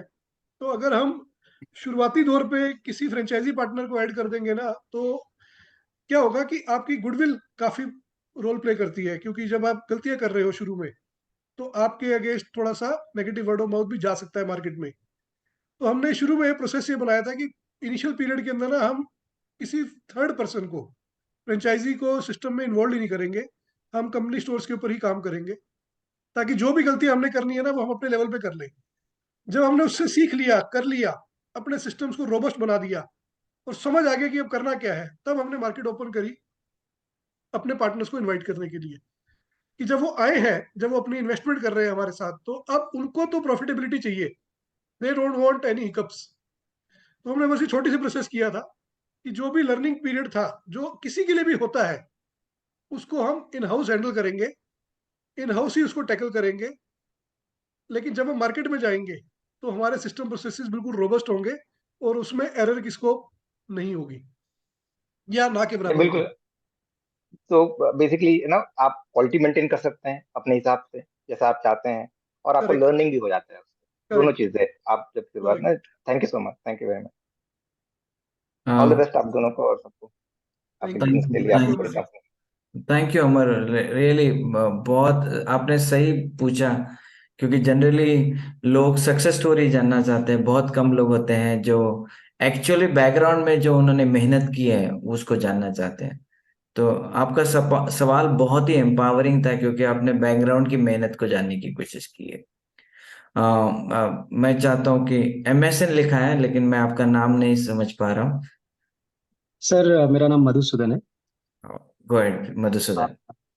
आ, सर पहली बात तो आप दोनों को शत शत नमन। आप लोग मतलब जिस तरह से inventory as well as people plus process हर चीज पे जितना आपका ध्यान है। तो मैं एक लिस्टेड एंटिटी में काम करता हूँ जो सिगरेट्स में है। सो कई बार जो ना हम लोगों को नया प्रोडक्ट लॉन्च करते हैं तो उसमें ये समझ में नहीं आता है, क्योंकि पूरे पैन इंडिया फैले हुए हैं, तो कितनी इन्वेंट्री जो है प्रोडक्ट प्रोड्यूस करनी है, मार्केट में एक ही साथ धमाके में आना है, और फिर वो कई बार वो बैकफायर होता है, रिटर्न बहुत आता है। तो इस पे मतलब आप क्या सजेस्ट करेंगे? इस पे हमारा आपसे कहना यही है कि जब भी आप ऐसा कुछ कर रहे हैं ना, तो जो भी आप नई चीज कर रहे हैं ना, आप उसको एक पायलट बेस पे टेस्ट करिए। क्योंकि रिसोर्सेज ना किसी के लिए भी सबसे इम्पोर्टेंट होते हैं, और उसकी वेस्टेज जितना हो सके उसको अवॉइड करना है। तो आप जब पायलट करेंगे ना, तो आपके रिसोर्सेज वेस्टेज की प्रोबेबिलिटी लीस्ट हो जाएगी। यानी कि आपने कोई एक सिगरेट का एक नया वेरिएंट, आप जैसे सिगरेट इंडस्ट्री से आते हैं, आपने वेरिएंट लॉन्च किया नया, एग्जांपल जो भी आपने XYZ नया कुछ लॉन्च किया। अब आपको पता है कि मेरी इसकी टेस्ट मार्केट ना ये है। अगर आप बम्बार्ड करने से पहले, हमारे ओपिनियन में, अगर आप उसको एक टेस्ट कर लेंगे ना, तो आपको एक रिजल्ट आ जाएगा। अब आप टेस्ट उसको, जो भी आपकी ज्योग्राफीज है, आपने उसमें कुछ ना कुछ बेंचमार्किंग कर रखी होगी कि मेरा ये एक X क्राइटेरिया में फॉल करता है, ये Y क्राइटेरिया में, ये Z क्राइटेरिया में। आप थोड़ा थोड़ा टेस्टिंग हर जगह पे कर लीजिए। और जब भी आप टेस्ट करते हैं, आप अपने बेस्ट स्टोर्स के साथ करिए, बेस्ट मार्केट्स के साथ करिए, ताकि आपको ना एग्जैक्ट वहां पर आइडिया लग सके। जब आपको इंसाइट्स मिल जाएंगी, तो या तो आपका आंसर यस होगा कि जो आपने सोचा था वो सही है तो आप बम्बार्ड कर दीजिए, बिंदास करिए, कोई दिक्कत नहीं है, रेडिकल ग्रोथ आएगी। या आपका आंसर होगा कि इसमें कुछ इंप्रूवमेंट की जरूरत है, आप इंप्रूव करिए and then test and then go ahead. या ये प्रोडक्ट तो यार एक्सेप्ट ही नहीं है, ये तो हम सोच रहे थे कि ऐसा चलेगा, लेकिन ये मार्केट एक्सेप्ट नहीं कर रही है, तो better not to risk that. तो राइट उससे आपके रिसोर्सेज भी अवेलेबल रहेंगे, आपकी मोटिवेशन भी बनी रहेगी, और आपके पास फंड्स भी अवेलेबल रहेंगे to keep on innovating. Problem वहां आती है जहां पर आप फंड्स को बर्न कर देते हैं इनोवेशन की कॉस्ट पे, और प्रॉब्लम आइडियाज में नहीं होती है, प्रॉब्लम उसको आप कैसे इंप्लीमेंट करते हो वहां आ जाती है, जहां आपके फंड्स की बर्निंग हो जाती है। तो आजकल तो VC का कल्चर चल रहा है, वेंचर कैपिटलिस्ट का चल रहा है, आप बर्न करते जाओ करते जाओ। तो अगर ऐसा कोई सेटअप है तो मैं कमेंट नहीं करूंगा, लेकिन अगर आपकी हार्ड अर्न मनी है, सेल्फ फंडेड ग्रुप है, या एक ऐसी है जहां पर आपके लिए एवरी पेनी मैटर्स, तो आप इसको स्ट्रक्चर्ड वे में करेंगे तो आपके रिजल्ट्स अच्छे आएंगे। ऐसा हमारा मानना है Madhusudan ji. Thank you sir. या मधु, आपको अनम्यूट कर रहा हूँ मैं। Hi, good morning. आपने I am also from footwear industry, so I understand what you are saying. आपने बहुत अच्छे से ये एक्सप्लेन किया है कि हाउ यूजिंग सिंपल मेथड से आपने exorbitant and exponentially high results gain किए हैं। I had 2-3 questions, जिसमें से काफी हद तक आपने कुछ लोगों के क्वेश्चन में, कुछ अपने एक्सप्लेनेशन में एक्सप्लेन कर दिए हैं, about like for example how you maintain your low selling inventory and all. अब उसी के बीच में मेरा एक क्वेश्चन है। आपने you have very rightly said कि इधर एक रीजन में अगर या एक जोन में अगर आपको कोई लो इन्वेंट्री है तो आप उसको दूसरे रीजन में दे देंगे जहाँ पे उसकी सेल है। But let's assume you started it worked well, everything was going according to your ideal systems, पर जैसे फुटवेयर है, फुटवेयर में आपने राइटली एक्सप्लेन किया कि डिफरेंट SKUs डिफरेंट साइजेस होते हैं, तो अब उसमें कुछ साइजेस आर्टिकल आपका बहुत अच्छा सेल हो गया, but there are certain sizes जो सेल ही नहीं हुए हैं, which is not selling, it is not selling. आपने पंजाब में सेल करा या दिल्ली में किया या कश्मीर में किया, वो नहीं सेल हुआ, तो उसका आप क्या करते हैं? How do you maintain that? That's my first question. अगर मैं आपका क्वेश्चन ठीक समझ पा रहा हूँ, तो आप ये कह रहे हैं कि अगर एक SKU के अंदर कुछ साइजेस आपके किसी टेरिटरी में नहीं चल रहे, तो और आप उसको दूसरी में कैसे भी हैंडल। नहीं चल रहे, हाँ जी। और दूसरी टेरिटरी में भी आप उसको नहीं बेच पा रहे हैं, चाहे वो स्टाइल हो चाहे वो साइज SKU हो, तो फिर आप उसका क्या करते हैं? उसकी वेस्टेज कैसे कंट्रोल कर? तो वही इसका भी आंसर मेरा आपको ये रहेगा। पहला चीज तो ये कि आपने कोई भी नई चीज इंट्रोड्यूस करी है ना, उसको टेस्टिंग फॉर्मेट में करो, और उस टेस्टिंग फॉर्मेट को ना आप एक कंटिन्यूस प्रोसेस बनाओ। मतलब हम लोग तो ये प्रयास करते हैं कि हम हर 15 दिन में ना एक प्रोडक्ट को टेस्ट कर रहे होते हैं अपने स्टोर्स के ऊपर। जब आप उसको एक कंटिन्यूस प्रोसेस में लेके चलते हैं ना, तो आपके ऊपर एक प्रेशर बिल्ड नहीं होता कि अब ये सीजन आ रहा है तो मेरे को है ना 15 नए प्रोडक्ट्स या 20 नए प्रोडक्ट्स एक साथ ट्राई करने हैं, क्योंकि उससे ना आपको राइट आंसर्स भी नहीं मिलते। आपने अगर 15 या 20 नए प्रोडक्ट्स इस सीजन में ट्राई करने हैं ना, तो आप उसको क्वार्टर में बांट दो। एक क्वार्टर के अंदर आपके 4x3 12 हफ्ते हो जाते हैं। आप हर हफ्ते एक एक प्रोडक्ट ट्राई कर लो ना, तो आपको छोटी क्वांटिटी से ट्राई करने का मौका मिलेगा। अगर आप एक साथ 15 प्रोडक्ट्स की ट्राई मारोगे तो आपको एक बड़ी क्वांटिटी पे ट्राई होगा, और अगर आपका वो प्रोजेक्ट फ्लॉप हो गया, नहीं काम किया, जो होता है, ये एक सच्चाई है, कुछ प्रोडक्ट्स चलते हैं, अगर हम 10 प्रोडक्ट्स ट्राई करते हैं तो 5 चलेंगे, 5 नहीं चलेंगे। लेकिन आपकी समझदारी उसमें है कि वो 5 जो नहीं चलेंगे ना, उसका एक्सपोजर आप कितना कम बिल्ड करते हो शुरू में, ताकि आपके पास फंड्स अवेलेबल रहे अगले 5 को जो चल रहे हैं उनको बिल्डअप करने के लिए। Is first answer that I have at the product level. Coming to the size level, size level के ऊपर हमारी इंडस्ट्री में ऐसा रेयर होता है कि कोई एक साइज आपका स्टक हो रहा हो। अगर आपने स्टैंडर्ड साइज असॉर्टमेंट अपनी बिल्ड करी है, तो हम क्या करते हैं, हम साइज लेवल के ऊपर अपने सेल थ्रूज को मॉनिटर करते हैं कि अगर हम बोलते हैं फॉर एग्जांपल 6 से लेके 11 का एक साइज सेट है, 6 size, 7 size, 8 size, 9 Correct. Size, 10 size, 11 size, तो हम ये मॉनिटर करते हैं कि आपके 6 साइज के क्या सेल थ्रूज है। अगर आपने 100 प्रोडक्ट बेचे, 100 पेयर्स बेचे, तो उसमें 6 साइज का कितना कंट्रीब्यूशन था, 7 का कितना था, 8 का कितना था, 9 का कितना था, 10 का कितना था, 11 का कितना था, उस रीजन के हिसाब से। तो आप अपनी प्लानिंग ही उस हिसाब से करते हो। जैसे पंजाब में 10 और 11 नंबर का ज्यादा होता है, तो आप 10 और 11 पंजाब के लिए ज्यादा प्लान करोगे। आप बात करोगे उत्तराखंड के लिए, वहां 6 और 7 का ज्यादा होता है, पाँव छोटे होते हैं लोगों के। तो जब आप Correct. उत्तराखंड की इन्वेंट्री प्लान कर रहे हो, तो आप 6 और 7 को ज्यादा प्लान करोगे।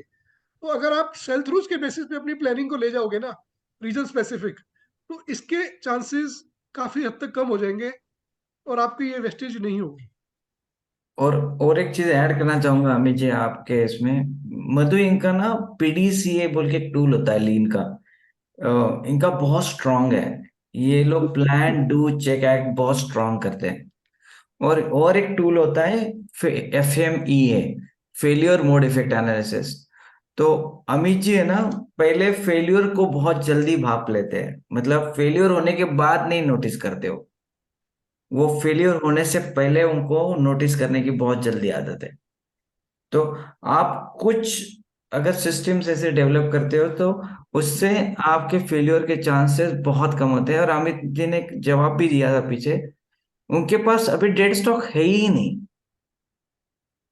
है ही नहीं, तो उसका क्या करते हैं उसका सवाल ही नहीं आता है।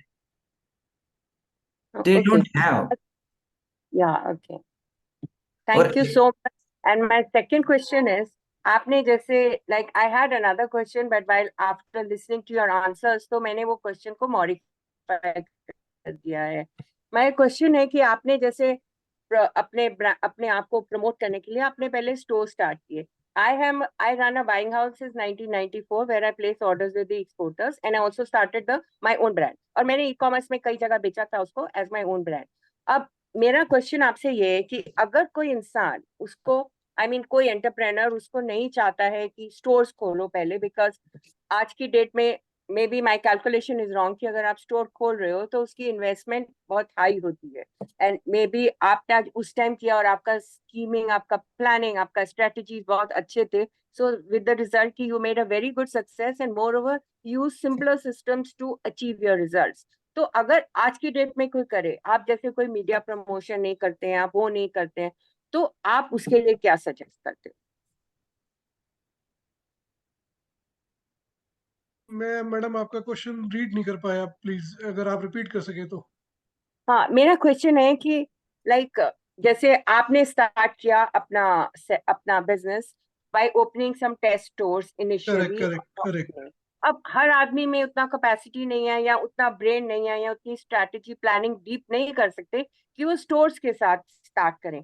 तो मैंने जैसे किया था, I store to certain foreign e-commerce site जहाँ मैंने उनको फुल कंसाइनमेंट दिया था, इट वाज सक्सेस। नाउ अगर हम उसको कोई और वे से स्टार्ट करना चाहे विदाउट ओपनिंग द स्टोर, तो what are your suggestions for that?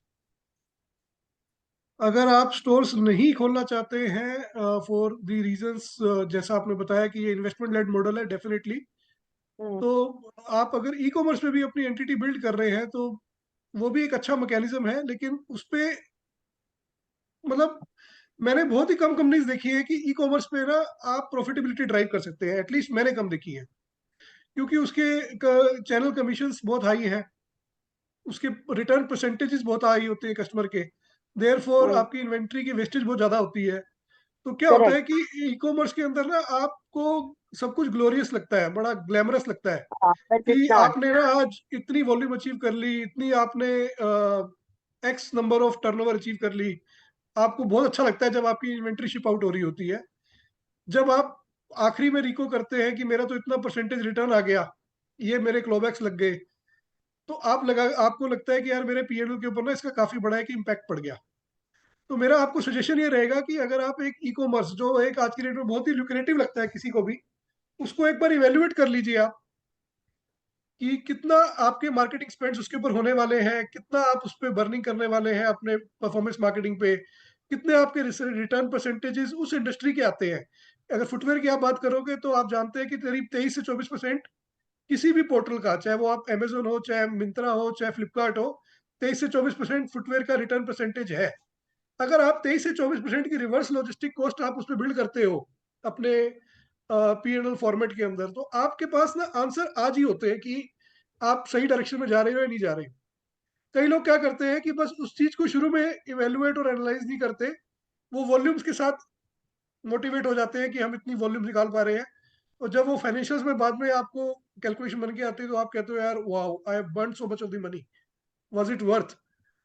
तो ये कैलकुलेशन आप पहले करिए। मेरा फिर भी कहना रहेगा कि अगर आपके ऑब्जेक्टिव लॉन्ग टर्म है और आप एक सस्टेनेबल प्रॉफिटेबल ब्रांड बिल्ड करना चाहते हैं, तो रिटेल एक बहुत अच्छा रूट है जो आपको हेल्प करेगा। और जब आपने ब्रांड बिल्ड कर दिया है उसके बाद आप ई कॉम और अलग मैकेनिज्म्स पे जाते हैं, तो आपके रिजल्ट्स भी सस्टेनेबल रहेंगे, लॉन्ग टर्म रहेंगे। ये हमारा एक्सपीरियंस हमें बताता है, and we believe if you follow this that will help you.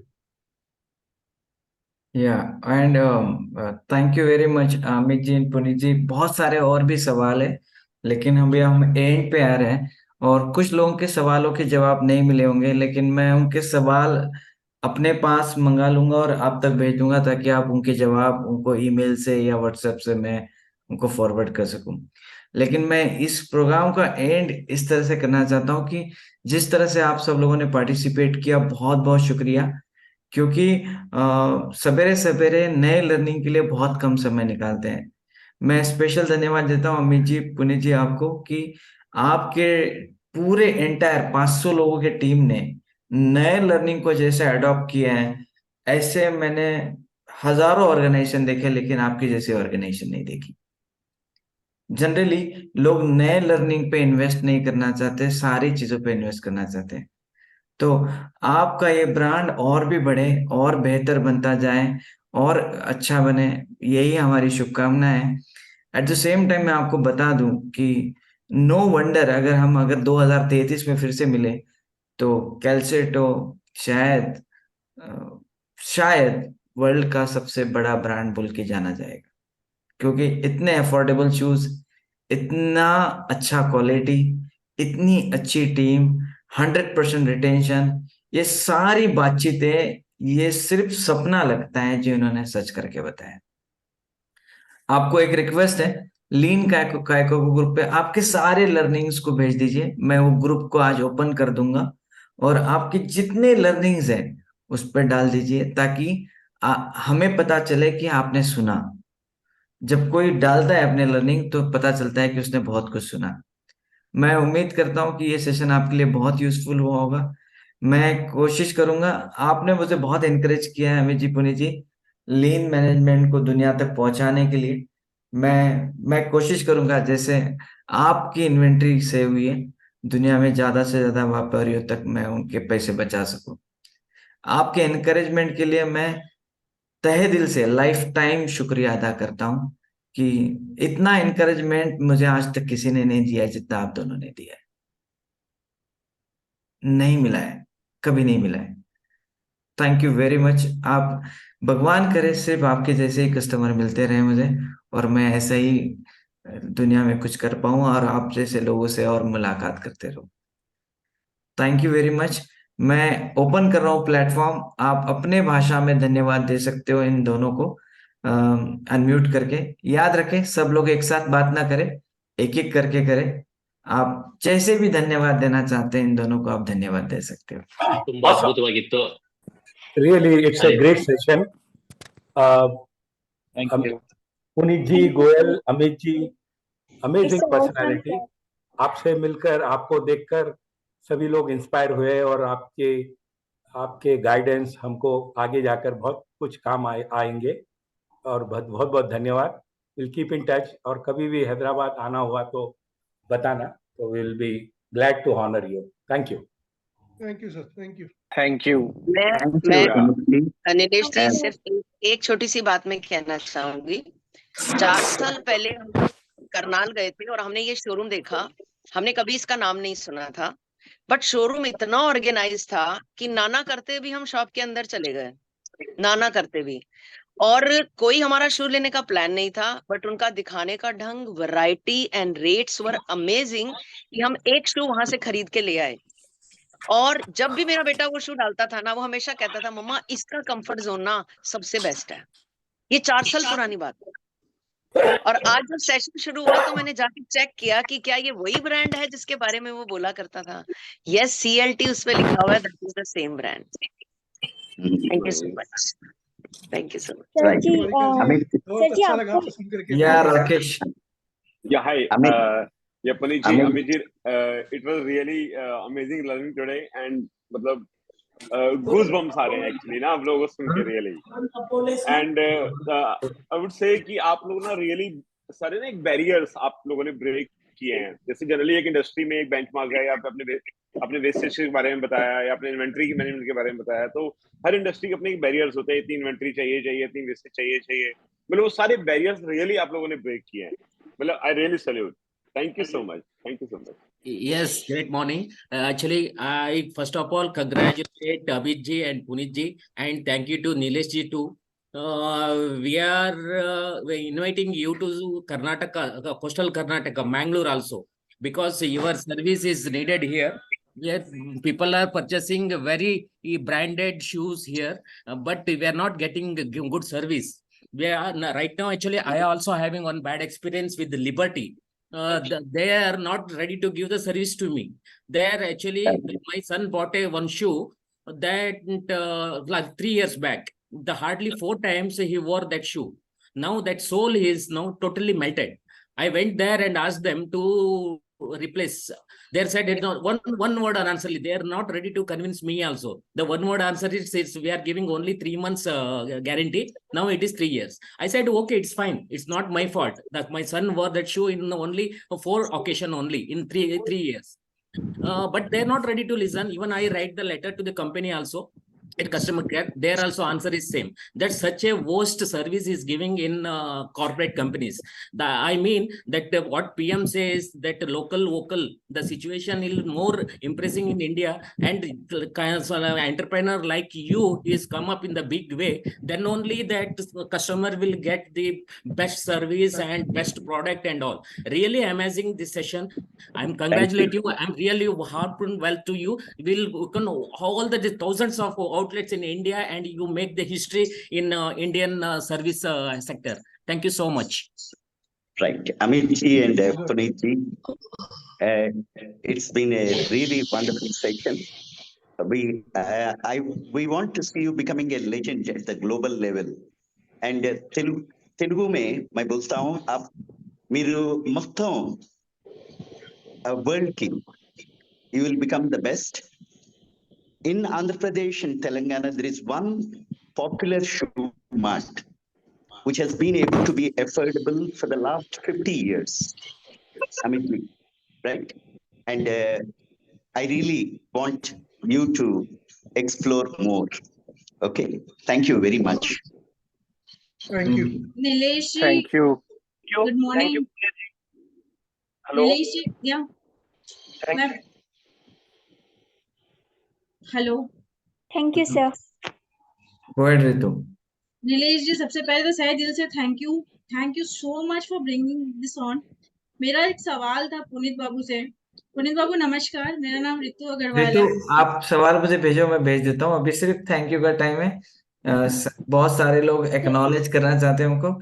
मैं आपका सवाल 100% उत्तर चाहूंगा और आपको नीलेश जी, जब वो सवाल खाली इतना सा है, आप एक बार इनसे पूछना कि जिस तरीके से जब फैमिली से शिफ्ट हुआ 2009 से और 2013 तक, जो इनका एक स्ट्रगलिंग पीरियड था, जो उन्होंने सरवाइव कैसे किया अपने बिजनेस को, जब एक पुराना दौर और एक नया दौर आ रहा है, वो बिजनेस का सर्वाइवल पीरियड उन्होंने कैसे लिया, इस पे प्लीज मैं जरूर जानना चाहूंगी। Thank you. बिल्कुल आप मुझे भेजिए। विल आस्क प्रताप जी। मैं तो दिनेश जी, मैं आपका बहुत बड़ा फैन रहा हूँ, आपको मालूम है। बड़ी चीजें उन्होंने बताई हैं ऑलरेडी वी आर डूइंग, और इसमें कुछ चीजें और इम्पोर्टेंट हैं which I am going to implement in my life, and really thanks to both of them, they have marvellously they have done it. आपको सबको बता दूं, प्रताप जी हमारे कस्टमर हैं और लीन मैनेजमेंट के सबसे बड़े भक्त हैं। इनका बेटा, इनकी बहू। और प्रताप जी अभी आई डोंट नो उनका एज, लेकिन 70+ जो भी होगा, अभी 83 भी। कितना सर? 83 83। और पुनीत जी ये पूरे सारे के सारे सेशन अटेंड करते थे लीन के, और इनका वाव फैक्टर देखने के बाद मैं आपको बोलता हूँ, मतलब ऐसा वाव मैंने लाइफ टाइम में एक्सपीरियंस नहीं किया जितना प्रताप जी की फैक्ट्री में क्रिएट किया है। तो मैं तो आपसे निवेदन करूंगा कि आप दिल्ली रहते हैं, कभी एक बार प्रताप जी से मिलिए। प्रताप जी आपसे निवेदन करता हूँ कि आप पुनीत जी से मिलिए। ये कहाँ पर स्टेशन है पुनीत जी? वो सब मैं आपको बता दूंगा, लेकिन आप दोनों दिग्गजों की मुलाकात होनी बहुत जरूरी है सर। आपको मैं बहुत मानता हूँ, और मतलब आप जैसे लोगों की मुलाकात एक दूसरे से होनी बहुत जरूरी है। मेरा भी बेस मैनेजमेंट बहुत स्ट्रांग है इस वक्त। Thank you very much. And because of you. Hello, hello. नमस्ते Puneet ji and Amit ji. My special thanks to you because Mahatma Gandhi का जो अन टू द लास्ट जो मोटिवेशन है वो आप आगे ले जा रहे हैं। Thank you, thank you. वाह, classic. Thank you, sir. Thank you. Thank you. Thank Thank you, Puneet ji and Amit ji and Nilesh for arranging this. And मुझे स्टार्टिंग का ही वो पुनीत जी का सेंटेंस बहुत एकदम टच किया कि उन्होंने ये जो पहले कोई पता नहीं था उस एरिया में हाथ डाल के इतना सक्सेस अचीव किया। Really hats off. Thank you.